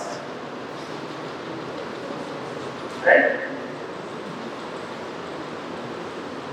Okay, so depending on after one PA, after one P wave, how many URS complex you are getting, Mobius type 2 is again divided into 1:2, 1:3 in this way, right? So after one P wave, how many URS complex you are getting, right? So in this way, Mobius type 2 is again classified into 2:1, 3:1 in this way, right? And the more the ratio, the more deadly is the situation, right? Or the more serious is the condition. Okay? Now finally, heart degree heart block.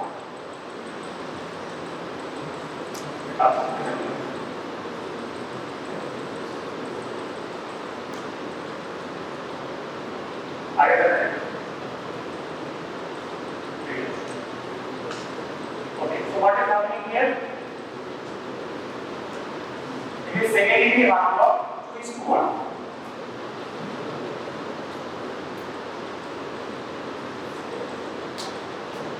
For 2 wave, you are getting 1 URS complex.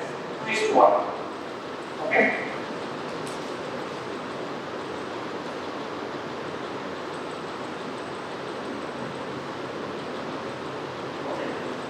This is artery or complete heart block, which usually towards the pacemaker insertion. So, artery heart block or complete heart block. What is happening here? So, in this picture, all the location of the all key waves are pointed out. So, it may not be TEO examination. So, TEO examination, if ECG is given, key waves will not be pointed out. Here, all the key waves are pointed out in the yellow arrow, right? So, here is the key wave, here is the key wave, which is almost falling on its key. Again, it is key wave, again, it is key wave, again, it is key wave, which is falling just after key. Again, it is key wave. So, you will find no relation, absolutely no relation between key wave and URS complex. In the normal healthy individual, always key wave will be followed by URS complex. But here, what is happening? There is no specific relationship between key wave and URS complexes, right? Key wave is moving on its own after a fixed interval, and URS complex is moving at its own. There is absolutely no relation with atria and ventricle. Atria is feeding on its own and ventricle is feeding on its own. There is no sequence that atria will feed and followed by ventricle, right? So it might be the case atria and ventricle are feeding simultaneously, right? It might be the case that atria is feeding after ventricle, right? So depending on the rhythm, atria has its own rhythm and ventricle has its own rhythm, right? Atria has its own rhythm and ventricle has its own rhythm. Usually there is no communication between the atria and ventricle, and no action potential is moving from atria to ventricle. So there is a second focus in the ventricle, it might be ventricular heart site or in the pulmonary system, which is a new pacemaker for the ventricle, which is depolarizing the ventricle at its own rhythm, and atria is feeding on its own. Right? So this is complete AV dissociation. Right? Usually we find white complex. The URS complex is more than 120 milliseconds here. Okay. So this is artery heart block of complete AV dissociation. Complete atria ventricular dissociation. Atria and ventricle get connections many. Right? Both are feeding on their own. This is complete heart block which requires pacemaker insertion.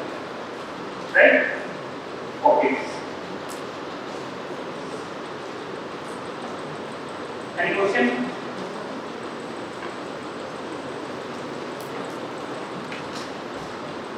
Okay. I will get here, but before that, the question for you. Not related to heart block, but a different topic. So abnormal ECG is over, right?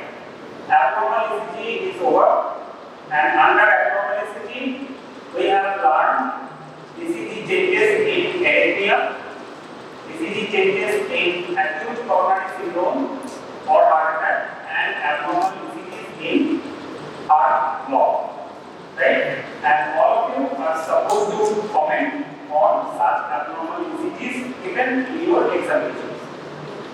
Right? So there might be an abnormal ECG of acute coronary syndrome. You need to comment on that. There might be an abnormal ECG, definitely some patients report, some patients ECG. So there might be ECGs of heart block, and there might be ECGs of arrhythmia or rhythm disturbances. Right? You need to identify. Okay? So this last class topic, abnormal ECGs, arrhythmia, acute coronary syndrome and heart block. Right? Okay.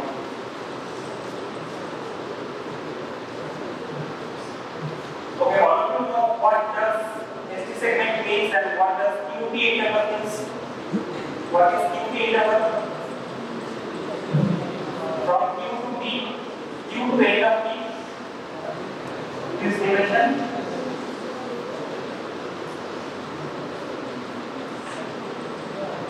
So all of you need to know what does P-wave signify, actual depolarization, what does P-wave interval signify. For that explanation, double from actual ventricle, right?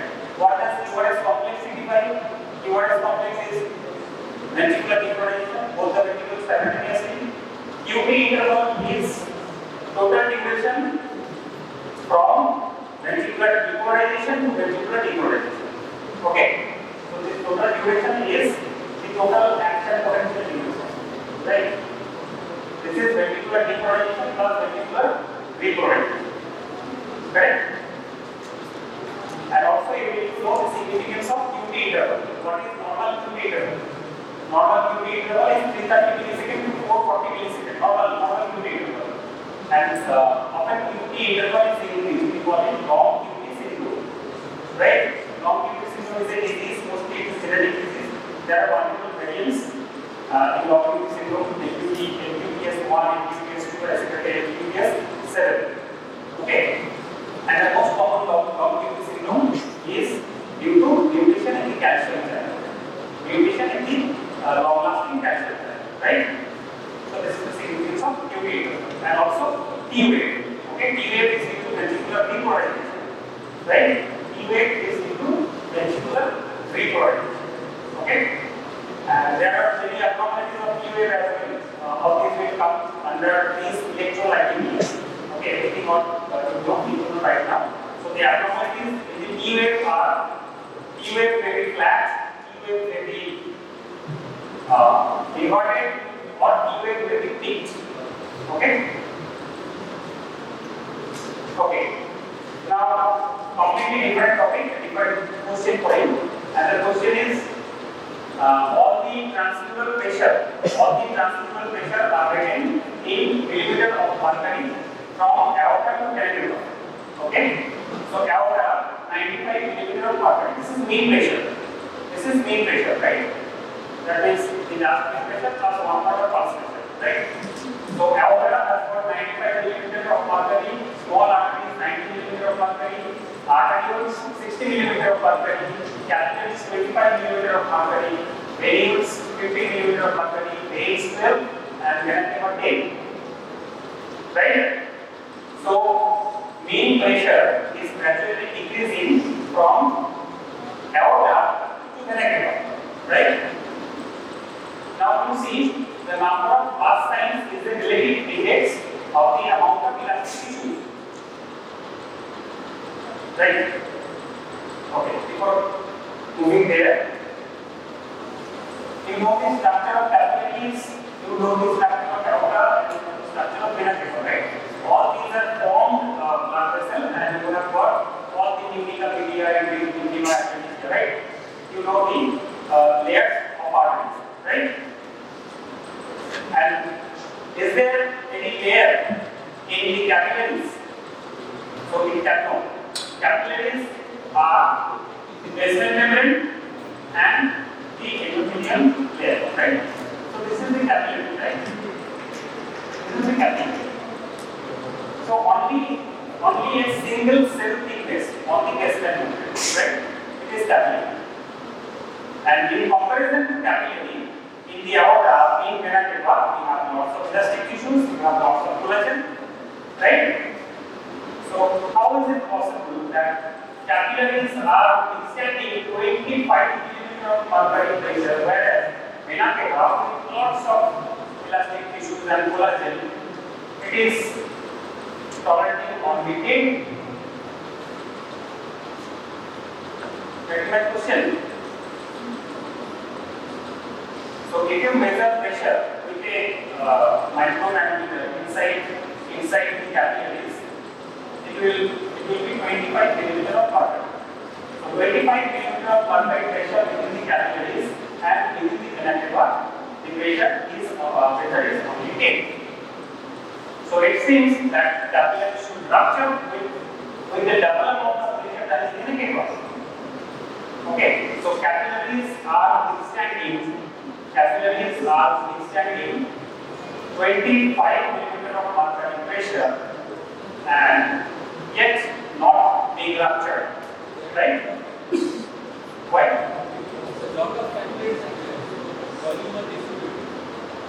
No. So the answer is from Laplace law. What is Laplace law?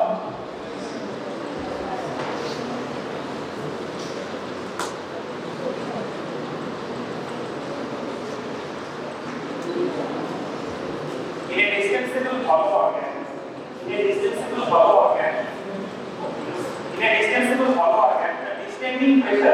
distending pressure is equal to tension divided by curvature radius, right? Curvature radius. So P is equal to PR, right? P is equal to PR. So now the question is, it is not the distending pressure, rather it is the wall tension that the blood vessel has to withstand, right? It is not the distending pressure, rather it is the wall tension that the capillary has to withstand, right? So if you calculate in this way, E is equal to P into R, as the radius is much less, in case of capillary than vena cava, right? So if you put this, wall tension will be much more higher in case of vena cava in comparison to capillary. So it is not the distending pressure that a hollow organ or a blood vessel has to withstand. It is the distending pressure, it is the tension, what tension? P, which the blood vessel or organ has to withstand. So same formula is applicable in case of heart, in case of bladder, wherever, or in case of pulmonary artery, wherever you are applying Laplace law. Okay? Right. It was an important question and I missed this during our mathematics class. That's right. Okay.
So all these things, why related to nucleotide release?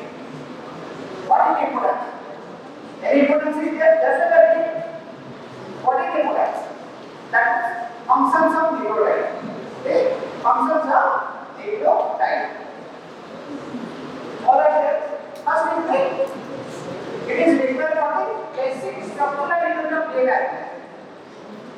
get DNA elements, that means all the inputs are there.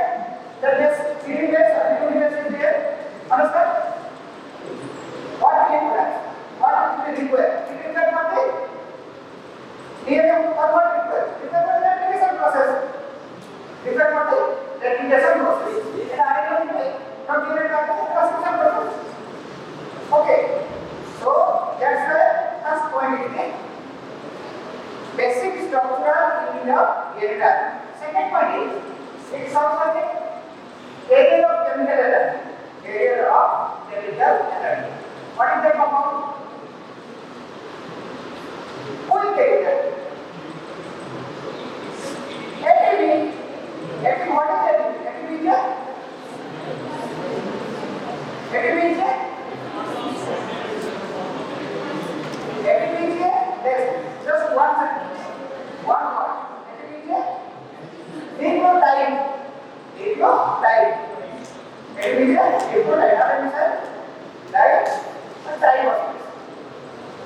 First, ATP synthesize, ATP to ATP, ATP to ATP. So all biological process that ATP is required. How many essential components of OH? Essential components of OH.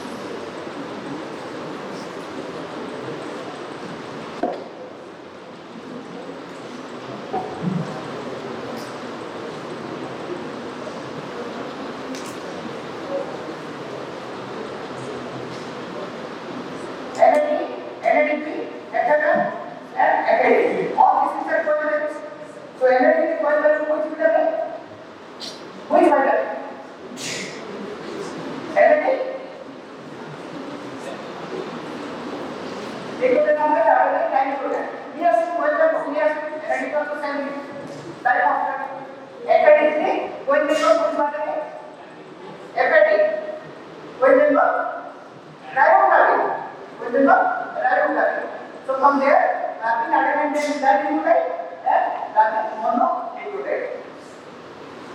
So these are adenine. What is that only? What is this? This adenine is this? From where we get? We get from the where we get? Urine base. We get from the urine base. So that's what the point is that it is an essential component of OH, secret OH. It acts as a second messenger. What? Second messenger. What is that? That is cyclic AMP and cyclic GMP. Cyclic AMP and cyclic GMP. That will be. From where we get from there also from different. And this cyclic AMP, what are the important function of cyclic AMP GMP? Or hormonal at the central level. It acts as a mediator for the hormonal action at the cell level. Last point is certain derivatives takes part in biosynthetic process. Certain derivatives which takes part in the biosynthetic process. Some derivatives are clear.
From urethra, this urine will get from the urethra. And next one is CDP, CDP polyp, that is cyclic diphosphate.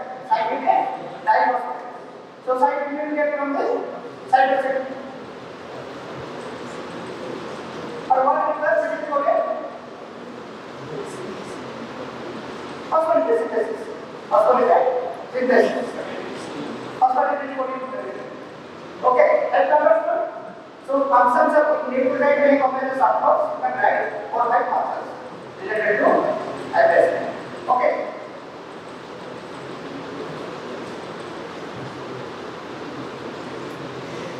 Related to extension point of view, this essay question makeup, write detailed essay on the photosynthesis of nucleotides and a total sulfase pathway. This is essay long question.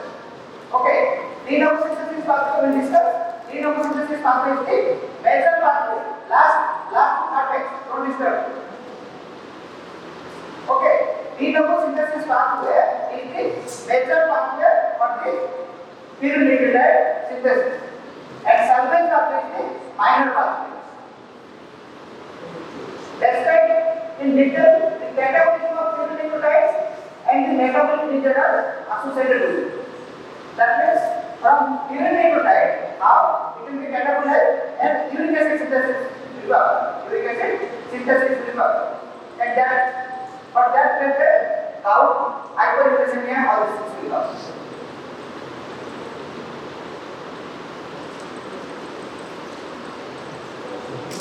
Later, the subproducers may come as sources of urine. Very important question. Sources of urine. This urine in practice, you can either get 1% or you can get also 5%. Next, subproducer may come as a PRP, phosphorhydroxyl pyrophosphate, as a short course. Inhibitors of urine synthesis, cerebral vascular, gout, lesbian syndrome, due to deficiency of HGPRP enzyme. All these things we will discuss. And lastly, SCID, severe combined immunodeficiency. Severe combined immunodeficiency. All these things are there related to short course.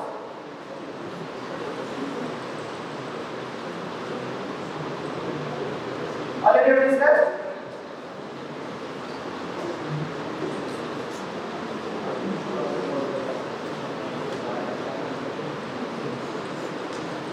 This is very important.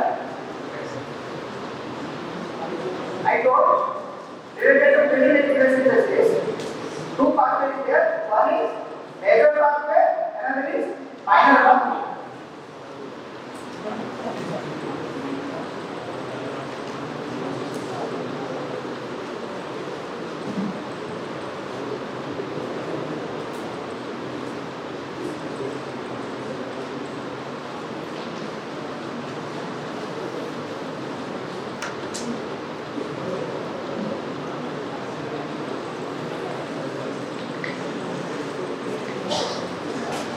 Major pathway, you will get photosynthesis pathway, minor pathway you will get sulfase pathway.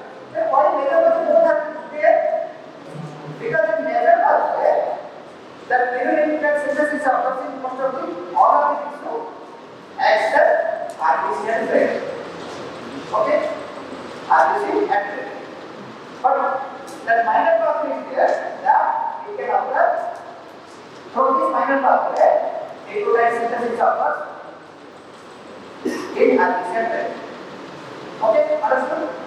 Major pathway is the urinary pathway, minor pathway is the sulfase pathway. What is the source of urine? Source of urine. See here, C4, C5, and N7. C4, C5, and N7. These three it gets from the oil. From where it gets? The amino acid glycine. Glycine, amino acid will give this three elements. C4, C5, N7 will be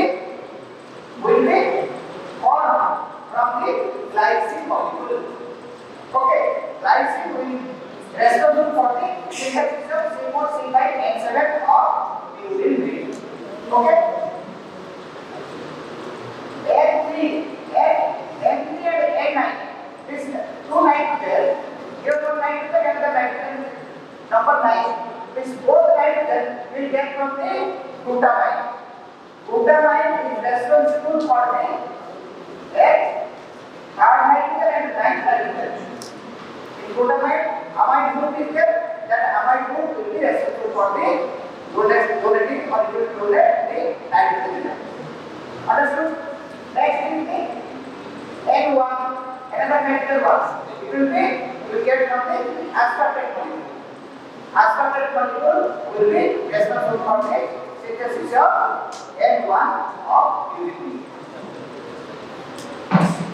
C2 and C8 will get from the methylene methiocolate. Methylene methiocolate will be responsible for these two carbons, C2 and C8. And last one is C6. Carbon number 6 we get from the carbon dioxide. This structure is of the 36. Okay.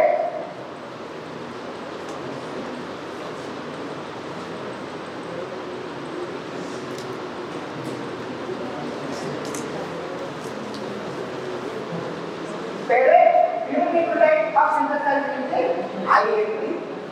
That means first it should be synthesize in the IAP. I must say monophosphate will be synthesis occurs first, then it will be. Okay. From that IMP, iodine monophosphate, AMP can be synthesized.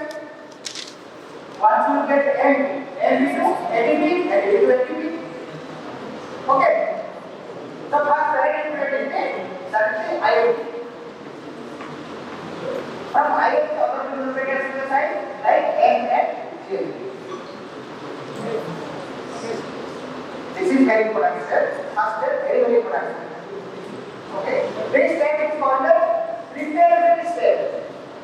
This step is called the preparatory step or preliminary step of the urinary synthesis of synthesis pathway. Okay, preparatory step.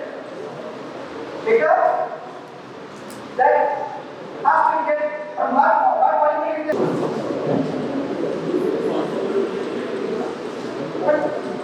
Ribose phosphate. Ribose phosphate no? This is ribose phosphate and ribose phosphate. Ribose phosphate. High carbon compound. It will eject. It will ribose phosphate is converted to what?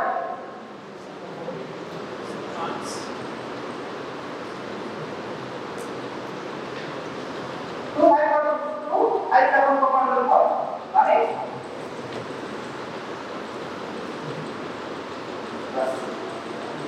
Very good. Ribose phosphate. Then we get ribose phosphate. And next step is very important. From there, one enzyme to one enzyme is a transferase. If for example, T50. Five compound, five carbon compound. I have two compounds in the compound two.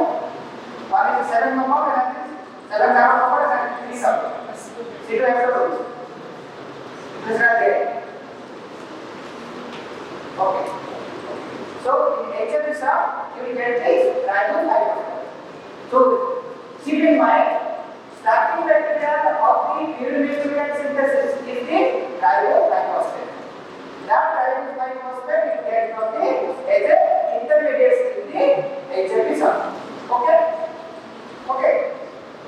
From ribose phosphate, first synthesis is the phosphoribosine pyrophosphate. PFP.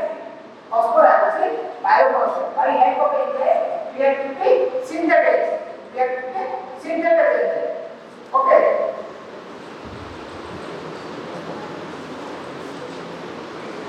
Okay. Here, ATP, this cell is ATP dependent. NADP is required for this step. ATP will integrate to AMP. AMP. That means two phosphate, triphosphate was there. Now AMP monophosphate is there. Another phosphate will be here.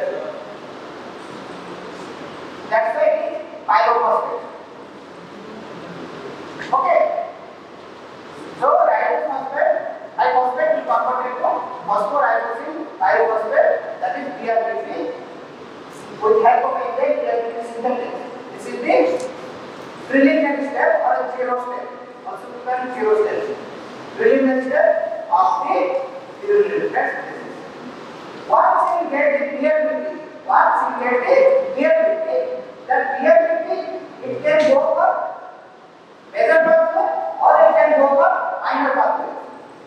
It can go for major pathway or it can go for minor pathway. Because from PLDT, you can get also ILD can be synthesized, intestinal synthesis pathway, and PLDT also minor phosphorhydroxylamine.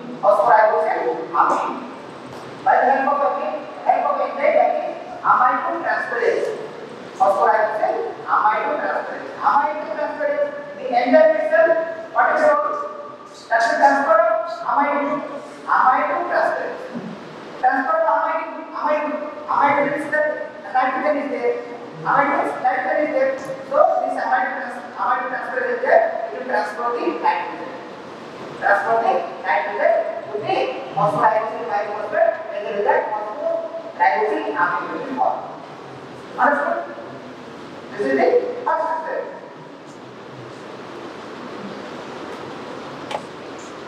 Now the phosphorhydroxylamine, glycinamide, ribonucleotide will be formed. Here, addition of glycine. I told C4, C5, and 7 will be given by glycine molecule. Now, to got the glycine, it is in this C4, C5, and 7 now it works. So glycine will combine with the phosphorhydroxylamine to form glycinamide ribonucleotide. This is also ATP dependent, and that is required.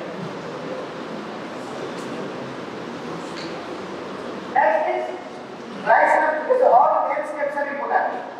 Double synthesis is back on the double cell. Now the glycinamide ribonucleotide, formally glycinamide ribonucleotide will form. By the enzyme, hormone transferase enzyme. That is hormone transferase, transfer of hormone group. That will be transferred to the glycinamide ribonucleotide, as a result, hormone glycinamide ribonucleotide will form. That hormone group who will give? It is given by this methanyl tetrahydrofolate.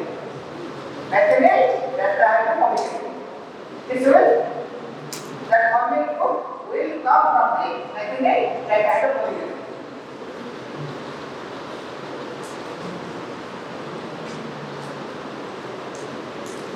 Now, from hormone glycinamide ribonucleotide, hormone glycinamide reading, MIA. Amide is amide.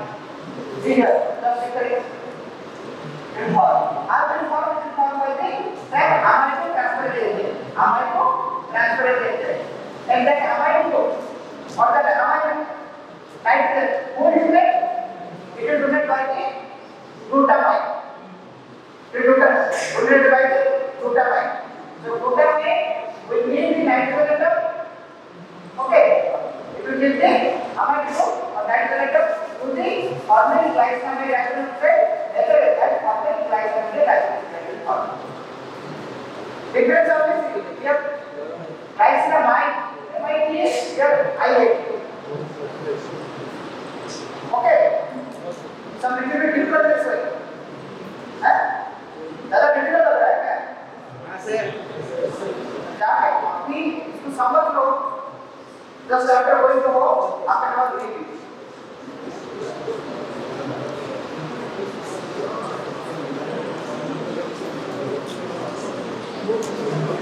Now, total. Now, hormone glycinamide ribonucleotide will be converted to amino immediate ribonucleotide. Last, see here this axis. Here, ring not closures. Next step, see here, ring is now closed. Ring is now closed. Which ring is in high number ring? This ring is a immediate ring.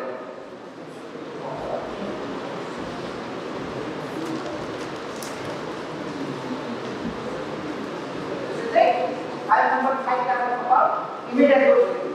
So how it will be formed? From forming glycogen ribonucleotide to converted to aminobutyryl ribonucleotide by the help of enzyme cyclase. Here also it can be dependent. So now ring is closer. First ring immediately ring is closer.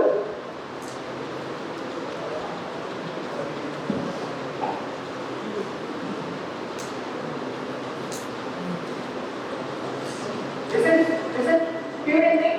So first this ring is the immediate ring. Now we got the immediate ring. From starting, lateral was ribophosphate. Okay.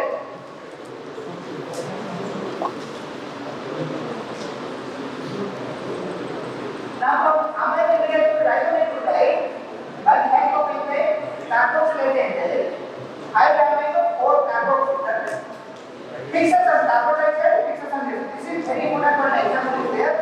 All maximum or all carboxylation reactions are required for TPP dependent carboxylation reaction. This one step is there, this is without TPP. Understand? All carbon dioxide fixation reaction requires TPP. Give one example which is not dependent on TPP. That is aminobutyryl converted to amino carboxylate. This step is not TPP is not required. TPP independent reaction. Okay, TPP independent reaction. So carboxylation reaction means carboxylate enzyme that is it will give the carbon dioxide or carbon dioxide will be mixed to the compound. I got from here. Actually, amino carboxyl, aminobutyryl ribonucleotide is converted to succinate. Succinate aminobutyryl carboxamide ribonucleotide. Aminobutyryl glucose, succinate group will be attached. Now, here another thing I told, in any reaction, aspartic acid or aspartate will be fine. You will see next step. What the next step? What will be there? Suppose 2 steps is there. One step aspartate is binding. Next step what will be there?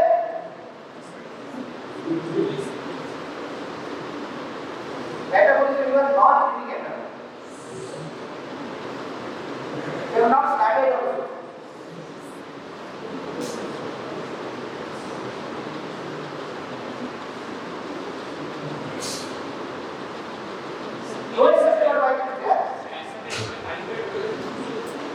Once aspartate will binds or the reaction will see hematite will be released.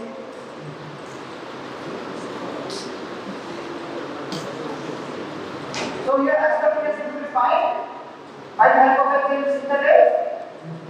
That aspartate, what will give aspartate? Substance of release. Aspartate what will give? Nitrogen.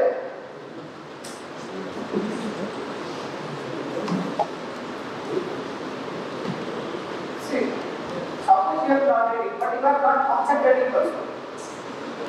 You are not concentrating to slide also. You can't copy also. Here what aspartate is there? Nitrogen, but from single CM terror.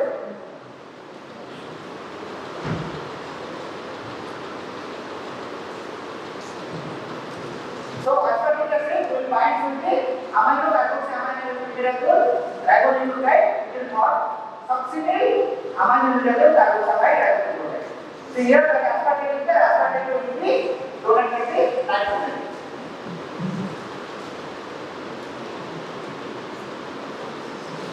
What I told, next step fumaric will be released or fumaric acid. Once aspartic acid or aspartate will be bind, next step we see either fumaric or fumaric acid will be liberated. So succinate aminobutyryl carboxamide ribonucleotide converted to aminobutyryl carboxamide.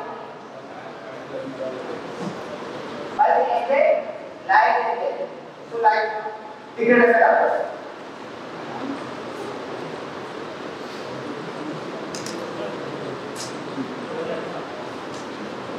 Now we get hormone transference with the help of hormone transference. With the help of hormone transference enzyme, what will happen? Hormone group will be transferred from hormone tetrahydrofolic acid. Hormone tetrahydrofolic acid. Now you get hormone group added. So now you get hormone amino carboxamide triglyceride. And hormone tetrahydrofolic acid, after donating the hormone group, it will itself convert to tetrahydrofolic acid. Now, what I do? Two carbon are there. Okay, that one will get, both will get from the hormone tetrahydrofolic acid. First one is got, now second one. Okay, and why this two step is important? Because all sulfonamide drugs, those drugs, sulfonamide drugs, it will inhibit this step. Okay, sulfonamide drugs, it will inhibit both this step. That means if it will inhibit this step, so peptide polymerase synthesis will decrease. Understand that? If it will inhibit, tetrahydrofolic acid synthesis will be decreased.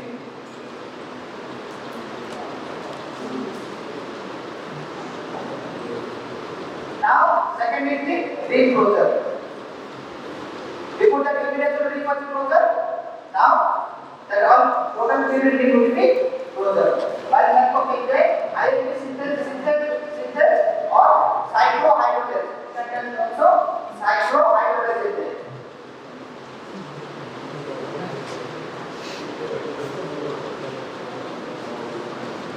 Cyclohydrolase. What it will do? It will close the ring will be closed by the same way. That hormone amino carboxamide triglyceride is converted into iodide molecule. Our target was there. What was target? Target was there. Synthesis of iodine.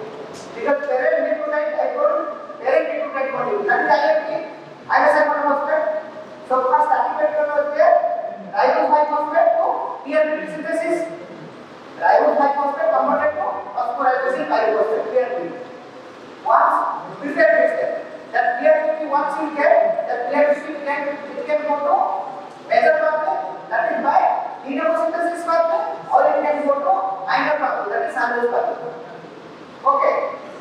And from that PRP, what you got? You got that is IMP, iron monophosphate. It's all that's the I'm not telling you about this structure, not only name required. Okay.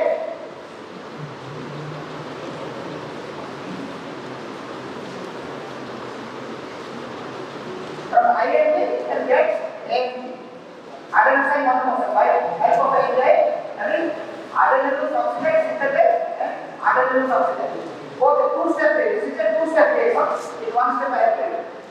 Okay, two-step. First, by adenosine oxidase synthesis enzyme, next enzyme will be adenosine oxidase. That is INP will combine with aspartate. Combines with aspartate, and here it is also required energy purpose. So aspartate what will be? It will be the fat accelerator. After giving what will happen again? It will be converted to fumaric acid. Okay. Now you got the adenosine monophosphate. This nitrogen given or protected by the aspartic acid here. Once you get now MP2, ADP and ATP, then it can synthesize. And iodine monophosphate group, first it will form, how it will synthesize? First it will form the xanthosine monophosphate, XMP, xanthosine monophosphate. By the help of enzyme, IMP dehydrogenase. So energy dependent. Energy converted to energy. Okay, right? Dehydrogenase enzyme will convert into xanthosine monophosphate, XMP. And from xanthosine monophosphate, by the help of enzyme, amino transferase will form GAP. Okay. That nitrogen is there, that nitrogen who is there? Nitrogen given by the glutamine. By the glutamine. Okay, the glutamine will be the nitrogen. Okay, IL-2, LP can be produced and IL-2, GLP can be produced by the pro-exenteric. Okay.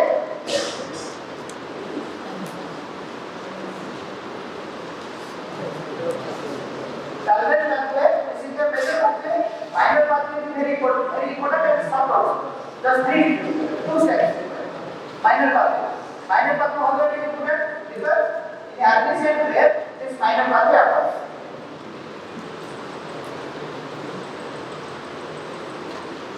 Adenine to AMP, direct chemical synthesis. Adenine to AMP, adenine cell converts direct chemical synthesis by the help of enzyme. Adenine phosphorylation transferase. Adenine phosphorylation transferase. Adenine combines with DRB. What I told from starting? Preparatory step. Preparatory step was there. What is the preparatory step? That is ribose 5-phosphate DRB synthesis. Okay.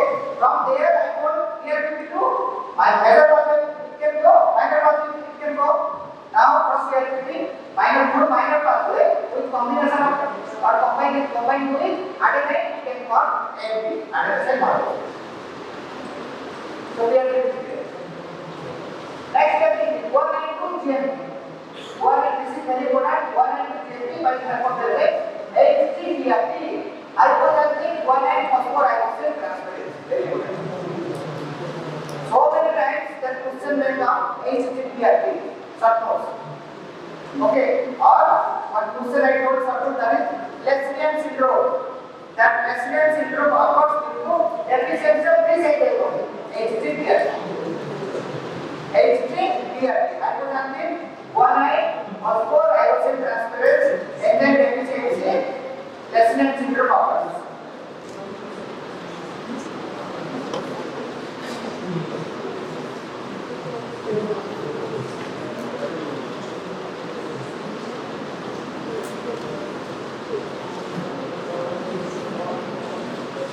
See, for minor pathway, this two step is there, another step is there. That is hypothalamic.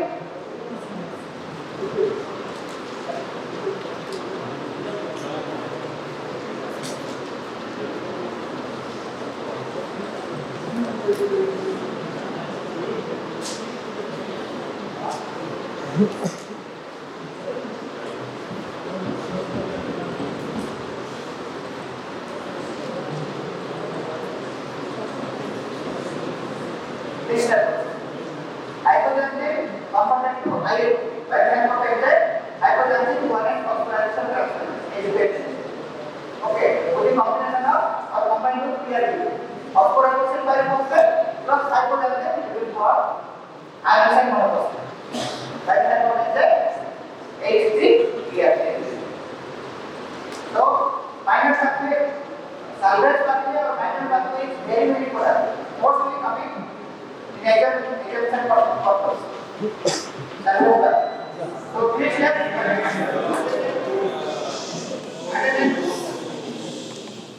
adenine to AMP, hypothalamic to IL. Okay, hypothalamic HTDRT converts hypothalamic 1,9-phosphorylation. Okay, this is why it is important. So, deficiency of this HTDRT, disease is called as Lexington syndrome. Lexington syndrome also may come as a subcause. HTDRT also may come as a subcause, or salvage pathway also may come as a subcause. So, one question you can read. Okay, from that 100% either you can get here final examination, or you can get it here semester examination, or you can get it here last day. This is very important. Okay.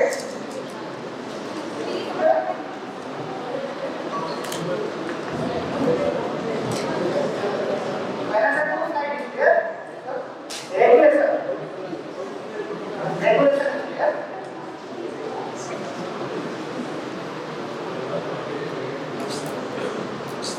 How it is regulated.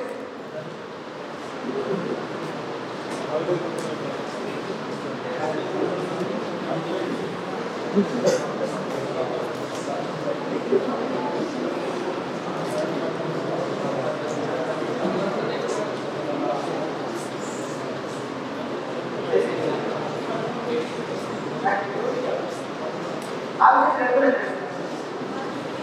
See, suppose we are fixing the right of my hospital, we are fixing to highlight it that we are IFP to GFP, GDP, IFP to AFP, ATP. This is the suppose the level of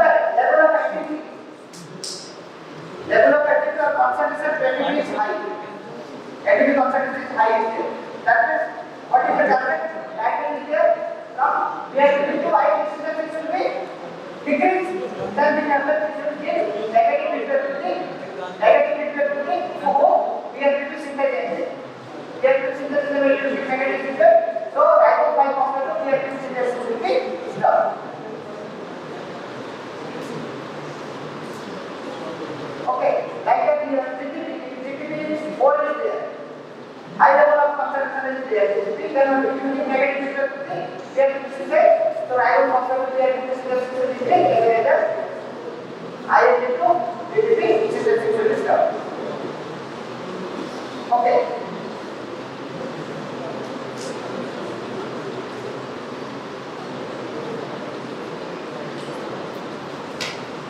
I am into identical substitute every anti-bacterial.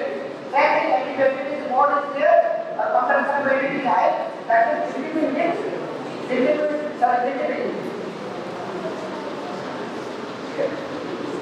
And negative feedback to the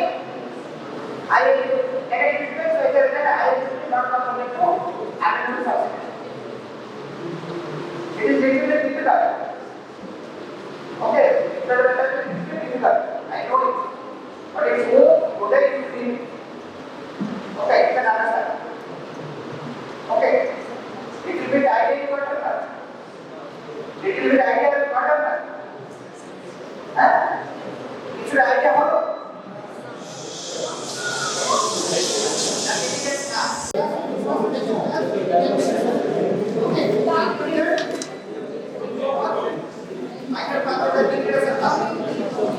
Okay.